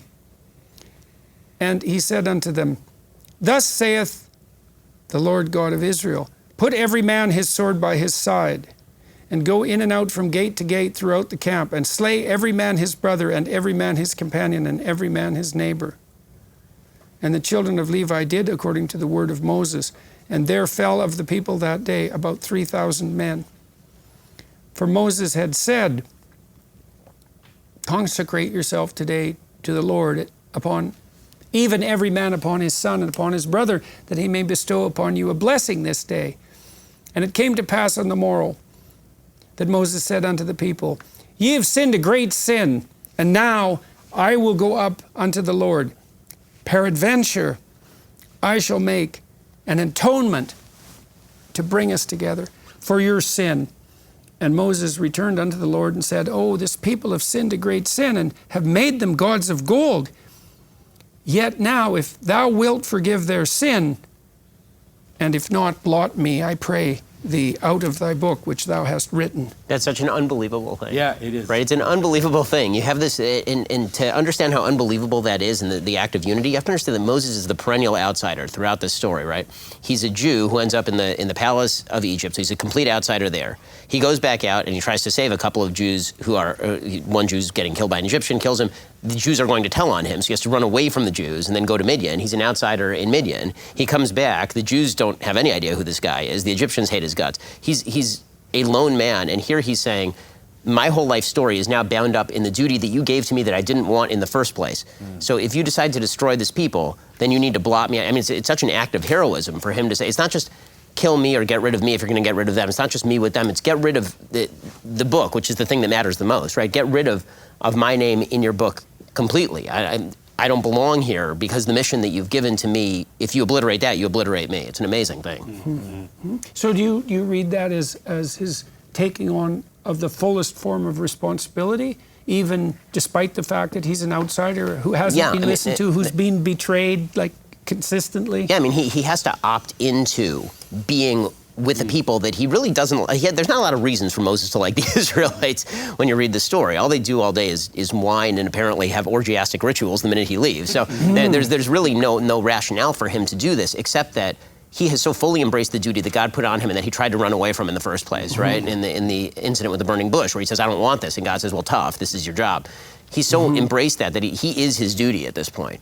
And so if you're going to obliterate the people, then he's already said you can't take me with him, and not just take me with him. Take me out of this book, this whole history that you're writing of the world. So it's obliterate my existence. Right, exactly. He is his role. It's like you were saying about headstones or tombstones. Right, He's exactly. His role. Yeah, and my whole theory of human fulfillment is that we play a series of roles throughout our lives, and that those roles really are the most important thing about us. And that is why when you go to a cemetery, if you want to see what people actually cared about during their life, you actually read the tombstones, and they all read pretty generic, right? It's father, son, daughter, mother. They're all roles that we take on with other people attached to duties.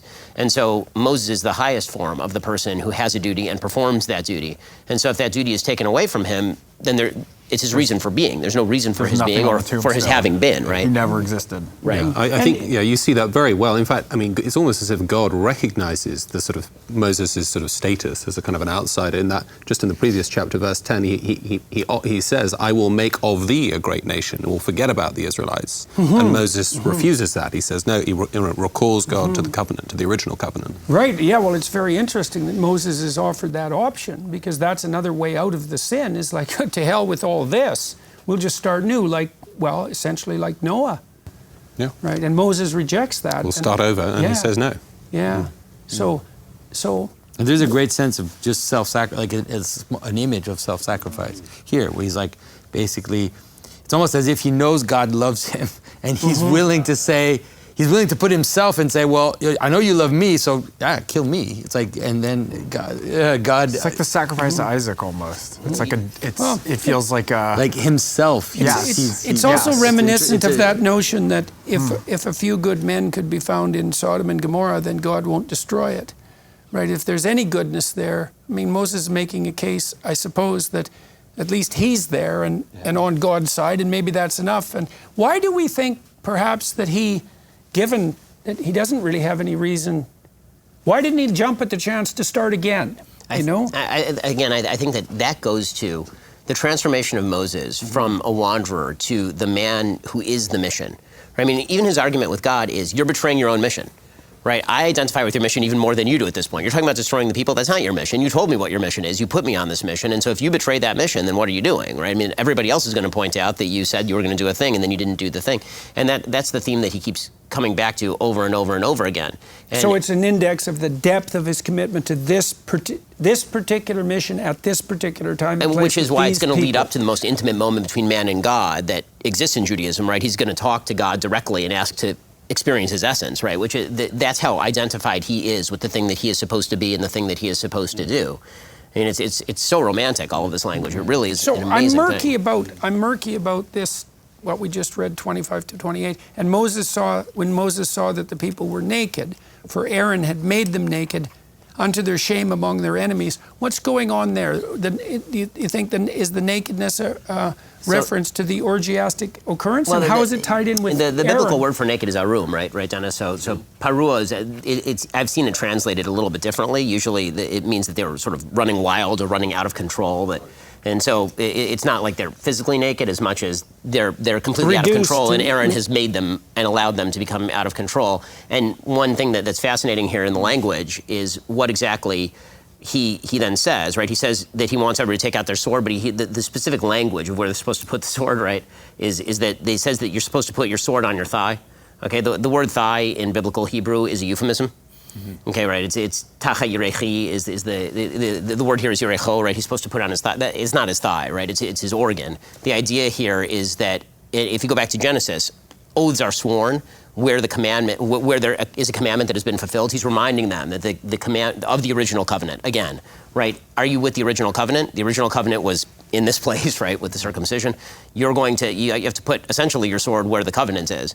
And that is going to remind you of what it is that you're supposed to do here, which is why he's using that specific language. By the way, you'll find this fascinating. I have checked this out. To the best of my knowledge, testimony comes from testicle. Yes. So it's important also to understand in other books and in other laws, the idea of exposing nakedness to shame, you could say, is related to sexual impropriety many times. So it's like you don't sleep with your aunt, or all these acts of incest and these different types of inappropriate sexual acts are related to this idea of exposing nakedness in shame. So I think that all of that is being suggested. And why is here. it shame among their enemies? Is it? Does anyone understand that particular phrasing? For Aaron had made them naked unto their shame among their enemies. I mean, that's Moses' argument, right? That you've ashamed like the rest of the world is looking at you and laughing. Mm-hmm. Right? So similar to what he said to God, basically. Yeah, exactly. Mm-hmm. So is it something like the revelation of their licentious weakness?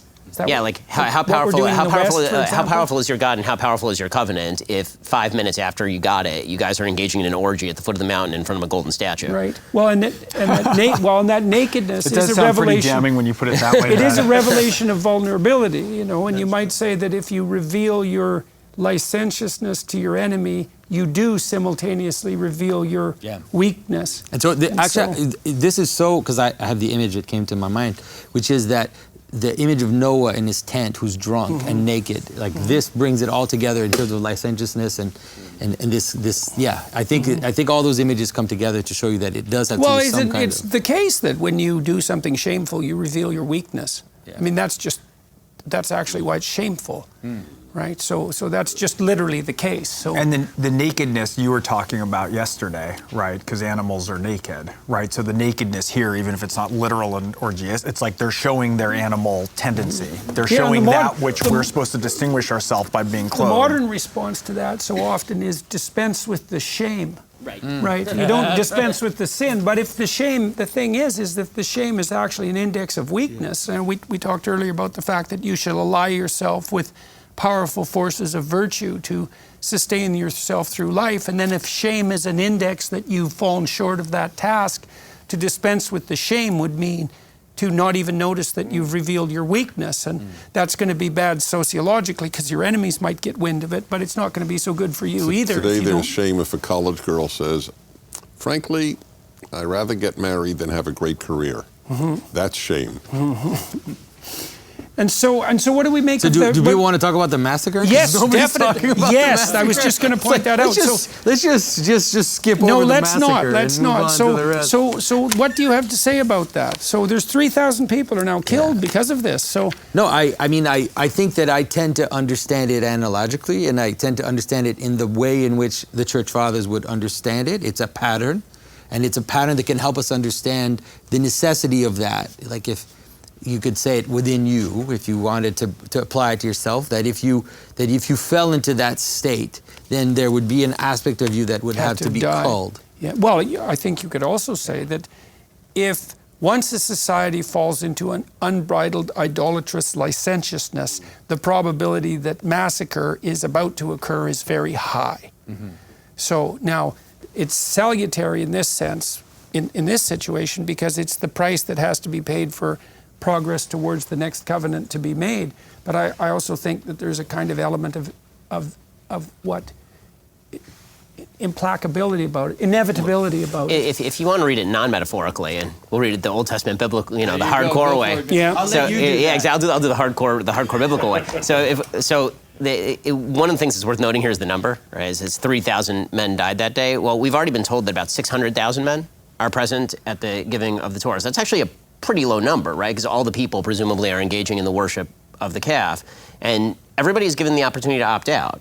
Right? Moses says, okay, everybody on this side of the line, right? You're either with me or you're with what just happened, which means that the people who didn't cross that line are pretty stubborn advocates of the idea that idolatry is okay and the covenant ought to be broken. I mean, what they've seen is something unbelievably dramatic, right? The leader of the people who they thought was dead just came back down from the mountain and took these tablets inscribed by God and shattered them at the foot of the mountain, took the idol, burned it in fire, made them all drink it, and then he said, everybody who's with me over here. And there's some 3,000 people who are still over there. You say they're just partying away madly still, those people? They don't It's even an echo notice what's too, going though, on? of the obstinance of the Pharaoh. Because there's so many times where you're like, how many more plagues do you need? right? Well, to understand that. this goes to actually, the people who read the Old Testament and they see all the death penalty sections, right? There's tons of death penalty in the Old Testament. And the Talmudic understanding of the death penalty is that in order for the death penalty to be applied, you have to have two live witnesses who see you before the sin is committed, warn you that you're about to commit the sin, and warn you of the consequence for the sin, and then witness you do the sin, and have you acknowledge that that is the consequence for doing that, before, and then testify to that in court. Which means that, in the Talmud it says that essentially the death penalty was never performed. So that's what you're seeing here, right? Moses just did this incredibly dramatic spectacle, and you still have some people who are like, you know what? Fine, let's do this thing. And at that point, you have declared outright war. So this, in some way, these are the unredeemable souls, right? Okay.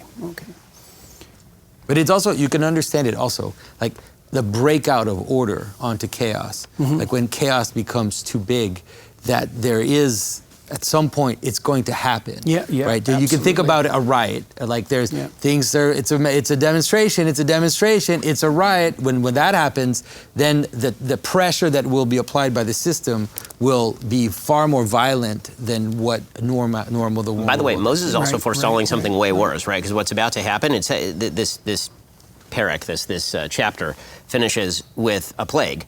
Yeah. Right. Nobody talks about the plague, and it doesn't tell how many people died in the plague, but how many people would have died in the plague if Moses hadn't, taken care of business, so to speak. Okay, so that's where we're coming to now, verse 33. And the Lord said unto Moses, whosoever hath sinned against him will I blot out of my book. Now, implying that Moses isn't one of them. Therefore now go, lead the people unto the place of which I have spoken unto thee. Behold, mine angel shall go before thee. Nevertheless, in the day when I visit, I will visit their sin upon them. And the Lord plagued the people because they made the calf. They've fallen into this licentiousness, and a plague follows. That does tend to happen. And the Lord plagued the people because they made the calf which Aaron made. And that takes us to the end of Exodus 32. Why an interesting question is, why wasn't Aaron killed? And I think the answer is he didn't stand on the wrong side at the end. And also, the general understanding is the leaders in this were the ones who were executed. And he was not a leader in making it, he was a leader in not stopping it. Right. I think that's significant. So I'm just curious, what's the vote on Aaron? Do you have sympathy for the man? Do you think he's just a weak leader? Well, he's played a pretty useful function so far, so he made a mistake here, but he's been a necessary tool of Moses, like Moses was a necessary tool of God. It's hard to be a mediator. It's hard to be a communicator. And for me, I feel like it's not. Well, I don't know. I'm curious what you think of that, because we're talking about him being a populist. But is he being a populist, or does he lose his way once Moses is out of sight? That he just doesn't know? The impression that you get of Aaron is that of all the people in this book, the most loving person is Aaron. Right? Aaron, he loves his brother, right? His brother shows up, his younger brother shows up and says, I'm leading this people out, and you're going to be my assistant. And Aaron's like, all for it. Right? Aaron's the older brother. I mean, there could have been conflict there. It's one of the only sibling relationships in the Bible where there really is no conflict. In fact, there's a pretty solid sibling solidarity between Aaron and Moses. Aaron obviously loves Miriam also, right? I mean, there's the sister. And he loves the people, right? Which is why they bewail him when he dies. And so, everything that he does is really sort of out of love, and love for God too, because he's the high priest, right? So God obviously sees him in that context. And so it shows you how love, when it's not tempered by fear, can bring you to some pretty bad places, which you end up seeing with his sons, Nadav and Avihu, who have the same characteristics, right? He has two sons. They have the same characteristics as Aaron. They're very loving of God. They're zealous for God. And so they bring a foreign fire in front of God a little bit later on in the Bible, and they end up being killed for that. And so and there's this really heartbreaking section where Moses is talking to Aaron about it, and Moses is trying to comfort Aaron, and he says, well, God takes those who are closest to him, essentially. And that's sort of the story of Aaron, is that Aaron is I think that the mistakes that he makes are mistakes that he makes out of love for the people, or love for his brother, trying to preserve the people in spite of their sin, right? He doesn't really know what to do. I think he's paralyzed in this situation. You can see he's paralyzed by his response, which is nonsensical and incoherent.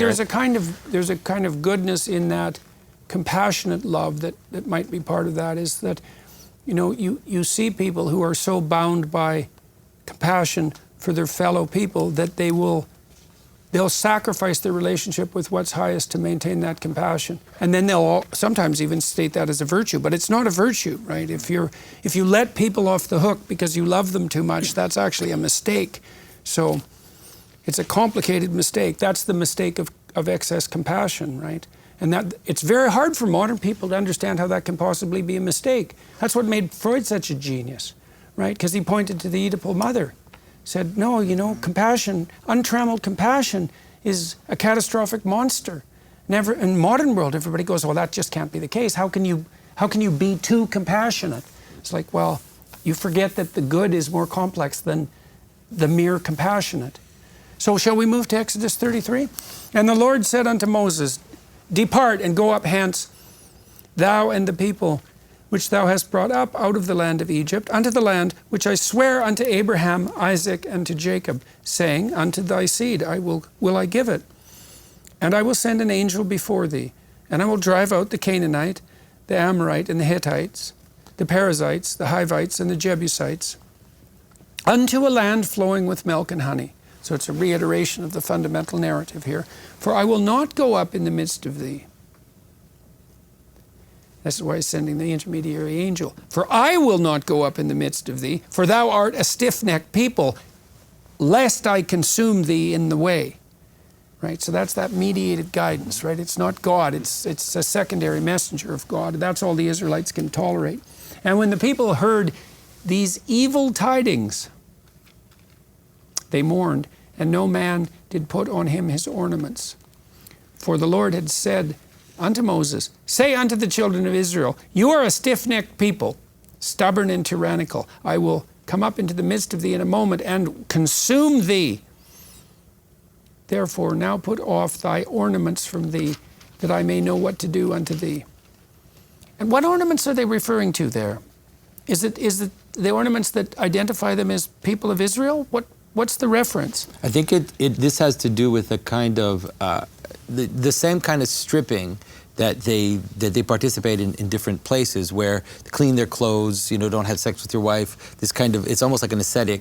It's like an ascetic practice. I mean, we do this today. When you mourn in Judaism, you're not supposed to wear leather shoes, for example. You're supposed to sit on low chairs, right? This is you see it in the Book of Esther, right, where you don sackcloth and ashes. That's essentially what they're doing. So it's a lowering. It's a ritual lowering. It's an actual mourning. Ritualization of humility, something like that. Oh, I see. And they're not worthy of wearing gold, for example. And the children of Israel stripped themselves of their ornaments by the Mount Horeb. And Moses took the tabernacle and pitched it outside the camp, without the camp, far off from the camp, and called it the tabernacle of the congregation, the holy place of the congregation. And it came to pass that everyone which sought the Lord went out unto the tabernacle of the congregation, which was outside the camp. And it came to pass, when Moses went out unto the tabernacle, that all the people rose up and stood every man at his tent door and looked after Moses until he was gone into the tabernacle. And it came to pass, as Moses entered into the tabernacle, the cloudy pillar descended and stood at the door of the tabernacle.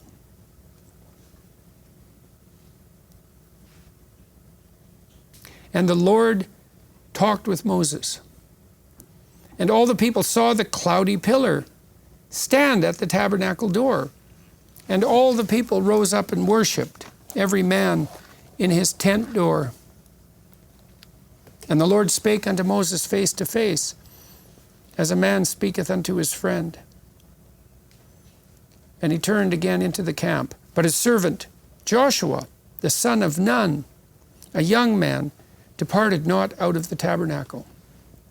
So what's going on there? Moses goes out to the tabernacle. It's the center of the community. But it's not. That's okay. the thing. Right, but it's outside now. That's yeah, right. okay. So what? This is the whole thing. He's now got, because the covenant is broken, God is not dwelling in the midst of the people anymore. God says, you take the tent, you set it up over there, right. like far away, outside the camp, away from everybody, right. because which is where God leaving, is now. Right? He's saying, I'm leaving. I'm not interested in you. You broke the agreement. I'm going to be out here, and I'm keeping like the bare bones of my promise, which is I'll have a messenger, and he'll send you. He'll take you forward to the land of Israel. I'm not sure, what's going to happen to you on the way there, what's going to happen afterward, but I'll fulfill like the bare bones. but I'm no longer amongst you. Right? Moses is still good with me, but the rest of you people are very far from me. It's really symbolic language. Yeah, Right? There's also a training, I think, of the people, because it's like Moses, it's almost as Moses went up the mountain, and then as soon as he went up, the Israelites made this calf. And so now we have a setup which is horizontal. It's not vertical, but it has the same notion. So you put a point outside of the camp. That actually is the center of the camp, but it's far away. It's not at the middle. Put it over there. Moses every day. That's the true center. That's right. And Moses every day leaves, goes there, and now the Israelites, instead of making golden calves, now every day they stand at the door, they honor what's going on, they bow down, they worship the presence of God, which without appears. their ornamentation. That's right. So it's like they're basically being trained to do this properly. Right. So now they're apprehending that the center has actually moved outside their community because they moved away. Actually, God's always at the proper center. Now it's outside the camp because they're so sinful. And now they're a bit humble, so they're paying attention to this. Moses is still in the proper place. And then that's driven home by the narrative because he's so much in the proper place that God, it's kind of half of God descends to talk to him though, right? Because it's only one of the pillars that shows up. Yeah, well, it's because the pillar of cloud is there during the day and the pillar of fire is there during the night. I see. So it's darkness in the day that comes to visit him.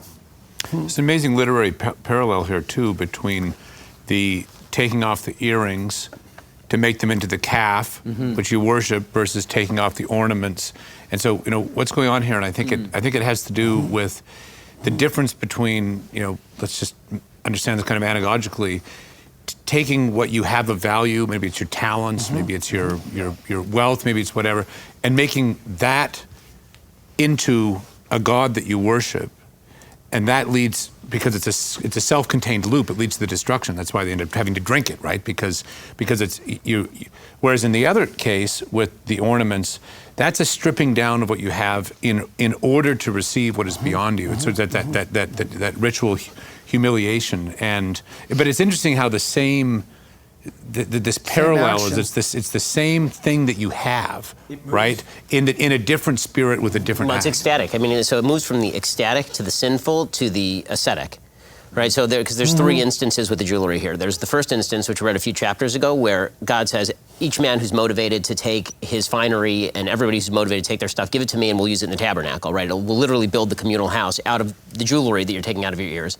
And then there's the sinfulness, which is, well, I guess then we can build a God out of our gold, right? I mean, if it's not just that we can build a house for God, we can actually build a God out of our gold, out of our material wealth. And then it turns into the only way for us to fight that sinful nature is to strip ourselves of that and to go back to something that's much more basic. It's a shift in some ways between the animalistic nakedness of the golden calf, per the Prager discussion, and nakedness before God. And it's also, I mean, I don't know where this jewelry comes from, but there is, of course, we've already read in when they leave Egypt, God spoils the Egyptians and they give them all of this stuff. So in a certain sense, I think one of the things you can say that's going on here is these things that we have are already given to us by God. Yeah, it's the wealth that's been bestowed upon them, right? Exactly. Yes, exactly. And then you determine what you're going to what you're going to orient that towards. And it's very interesting to lay it out that way, Ben, that it's first the construction of the tabernacle, and then there's kind of a sin of pride. It's like, well, if we could build a bloody tabernacle, maybe we can just make God. That doesn't go so well. And they're doing it out of the treasure that's been bequeathed to them by the tyranny. Right. That's quite something. Or bequeathed to them by the principle that transcends the tyranny. Right, but it's still extracted from the tyranny, right? Yes. I mean, because it was Egyptian gold. I know it's bestowed upon them by God. Yeah, no, it's a logical redemption. So it's the treasures of the past, even though they're derived from tyranny. You say in our own life, we can decide what to do with the treasures that have been bequeathed to us, even by the tyrannical past, right? Yes. We can make a house for God, we can make a false God, or we can... And when we're missing the mark, we can strip ourselves of the right to that treasure and look for the new center humbly, right? Which hypothetically is what we're trying to do. Well, that was your discussion about what do we do with sins of the past. Right. It's the same thing, right? How can we atone for sins that we didn't personally commit? So what do we do? What's the charge? What's the responsibility if we have, It's to humbly find the new center that has moved, and not to revel in the unearned glory of the past without doing that, and to lower ourselves despite the treasure we could carry, and then to watch as the people who are in communion with God show the way to the new center. It's something like that. So I have that's just already a something. question for Greg, as the novelist in our midst, about the dramatic. I know this will be perhaps upsetting for the more orthodox Hebrews, but but I'm going to ask specifically Greg here about the figure of Moses. We've mentioned that he's the outsider, Moses the Egyptian, and this liminal dimension to Moses, but also the sort of personality of Moses. I mean, we have a strong sense of what David was like. We also have a strong sense of Solomon, of course, but Moses is, I mean, isn't.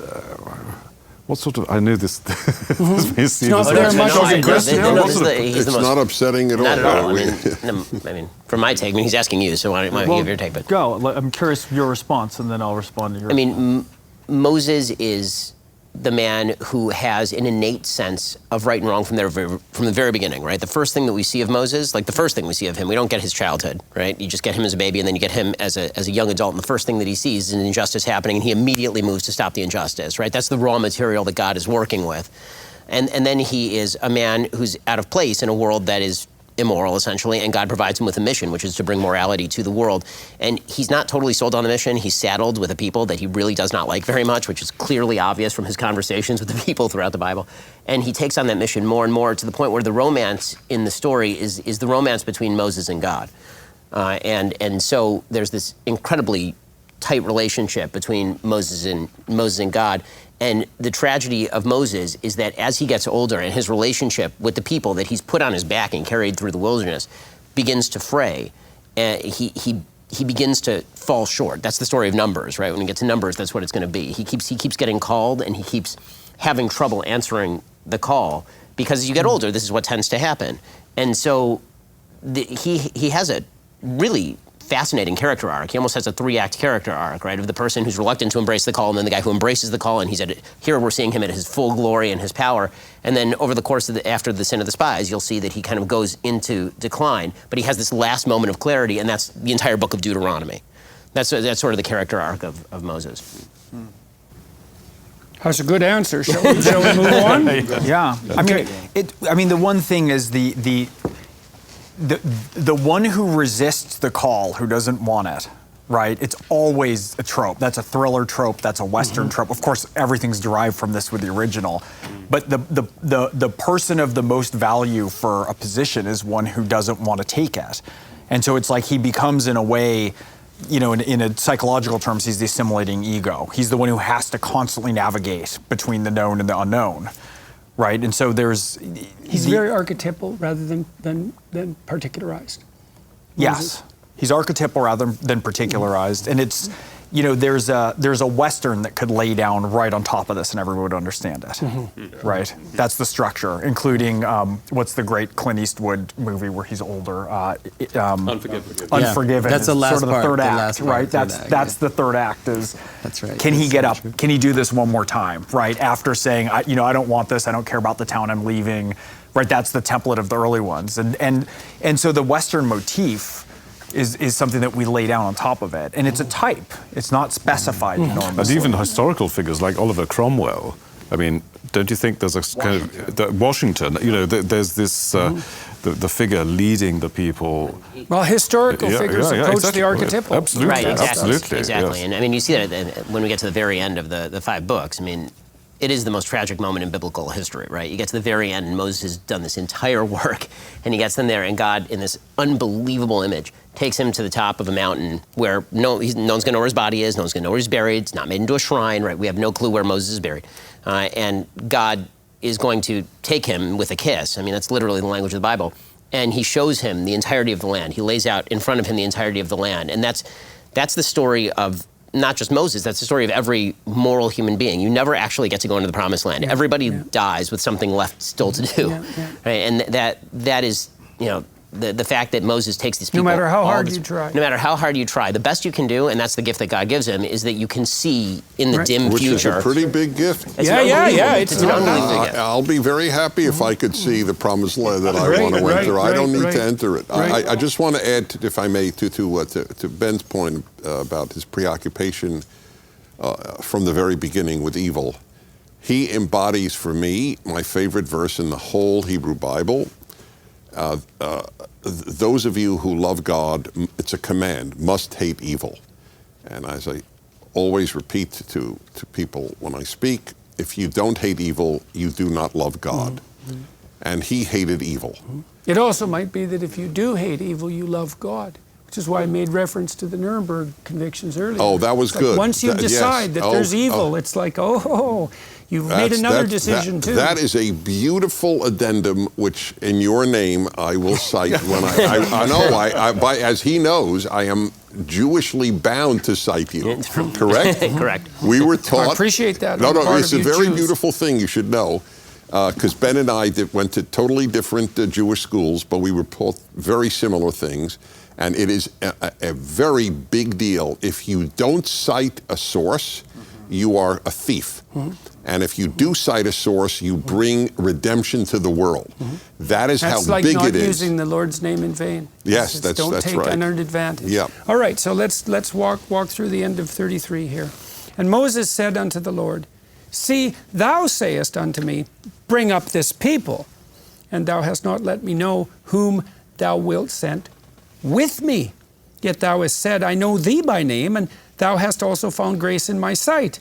Now, therefore, I pray thee, if I have found grace in thy sight, show me now the way, that I may know thee, that I may find grace in thy sight, that's that horizontal axis, and consider that this nation is thy people. And he said, My presence shall go with thee, and I will give thee rest. And he said unto him, If thy presence go not with me, carry us not up hence. For wherein shall it be known here that I and thy people have found grace in thy sight? Is it not in that thou goest with us? So shall we be separated, I and thy people, from all the people that are upon the face of the earth? And the Lord said unto Moses, I will do this thing also that thou hast spoken, for thou hast found grace in my sight, and I know thee by name. And he said, I beseech thee, show me thy glory. And he said, I will make all my goodness pass before thee, and I will proclaim the name of the Lord before thee, and be gracious to whom I will be gracious, and will show mercy on whom I will show mercy. A provocative thought for you. God describes himself as good, and this is, to me, of surpassing importance. And I don't mean to be provocative, but I know it is, because I have a big problem with the love bombardment of our time. He doesn't say, and my love will pass before you, my goodness. And Moses asked him, what's your essence? And he didn't say love, he said goodness. It's very hard to pervert. You can pervert good. You can say anything is good. But when you think of how many bad people have been loved, so many Russians loved Stalin that vast numbers of them were trampled at his funeral. I mean, the number of people who have loved horrific human beings, the number of individuals, you would know much better than I, who love bad men, women who love bad men, or men, I guess, who love bad women. Love, in other words, I think goodness is more trustworthy a guidepost than love. That's what I'm saying. So what is it that you don't think that it's God's love that made him want to show Moses his glory?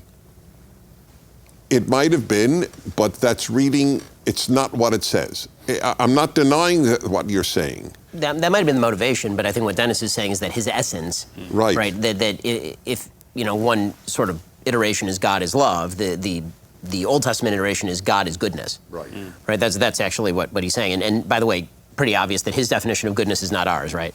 Because then he essentially reiterates what he says at the burning bush, right? I will be what I will be. Yeah, there's a definite echo, isn't there? Right. He says, I'm going to be gracious to whom I will choose to be gracious, and I'm going to show mercy to whom I will decide to show mercy. In other words, I'm telling you, I'm good. Your definition of good is not my definition of good. And then that's exactly what, because the question that Moses is asking him, really here, show me your glory, right? Really, the way that a lot of rabbis interpret that anyway is it's essentially Moses asking him, why do bad things happen to good people? right? Which is the big question, right? Like, why you say that you're present in the universe, you say that you're a part of our lives, you say that you're intimate with humanity, and yet we see all these terrible things happening around us. Explain. I wonder if this comes in part from his willingness to sort of negotiate with God, to hold God in some ways to account for the first covenant, right? And you talk about him when Moses is starting, he's got the raw stuff. He's got the raw goods of being a hero. He kills an Egyptian who's beating somebody, right? He's got all of it, but he's a continuous outsider. And this is like this slow approximation. And in some ways, if he wasn't willing to make the ultimate sacrifice to have his name be blotted out, and then he spared that, would he have the courage to progress to keep making another ask? It's this very delicate dance. Do you think he's also asking God to make manifest his commitment to him in some sense? I mean, because Moses he's stuck leading again, and there's some ambivalence about that's the step relationship one, right? between... That's clear. I mean, that's the last paragraph, right? The paragraph where he talks about, you told me to lead this people forth, but you're not telling me who I'm going with, right? You said there's going to be an angel who comes with us or a messenger who comes with us, but you didn't say it's you. Right. So I need your commitment. You're going to come with us. It's and God's like, okay. And then, it's like, do I know this is the real thing? But that last ask is such an unbelievable ask, right? Because he's not just saying, I want you to fulfill the original covenant, right? The original covenant is, you're going to do all these things personally for us, right? You're going to take us forth to the land, you personally, not an angel, right? It's going to be you. You're going to travel with us. You're going to be with us. And God says, okay, you got it. And then he says, but I want more than that. I want to know you. I want to know you at the deepest level. And God answers him, and he doesn't just say no, right? He actually says, I'll show you as much as you can take, basically. Right, which is what the next part is, right? The next several verses are just that. So I think maybe you should read the next few verses and finish off. Go ahead, Oz. No, the way I see it is he's negotiated and got to this point. They're back on track.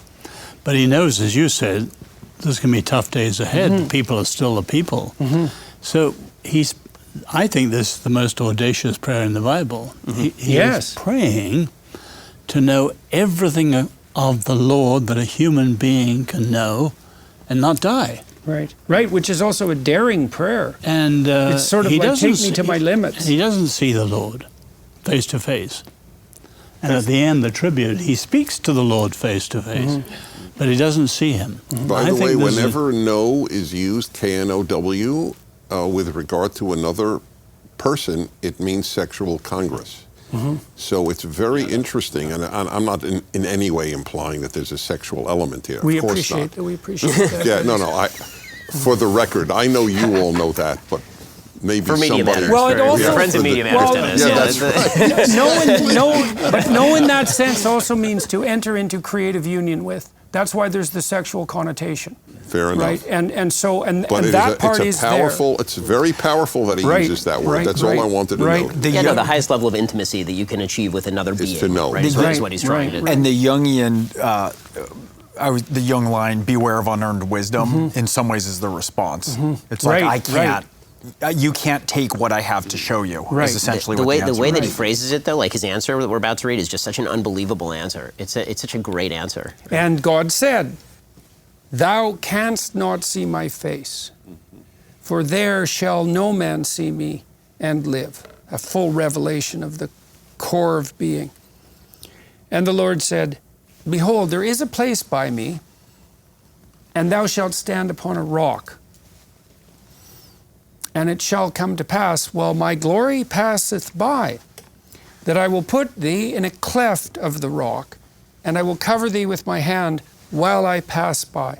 And I will take away my hand, and thou shalt see my back parts, but my face shall not be seen." And that ends Exodus 33. And so we have the very end of Exodus to deal with tomorrow, and we'll move beyond that into the accompanying following stories that flesh out the narrative of tyranny, desert, and promised land. And so thank you all for episode 13. Everyone watching and listening, thank you very much for your time and attention.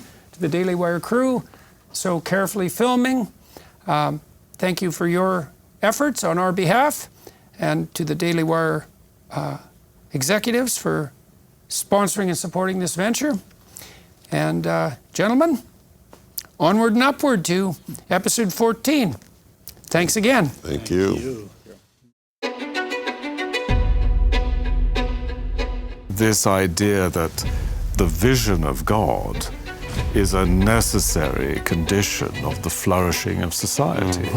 And without that vision, a people perisheth. God is saying, essentially, maybe we all thought that there was something beyond the idea of the law or the rules or the separations. But until you conquer that, until you're capable of separating off from your past sins, then you're not going to be able to approach me at all.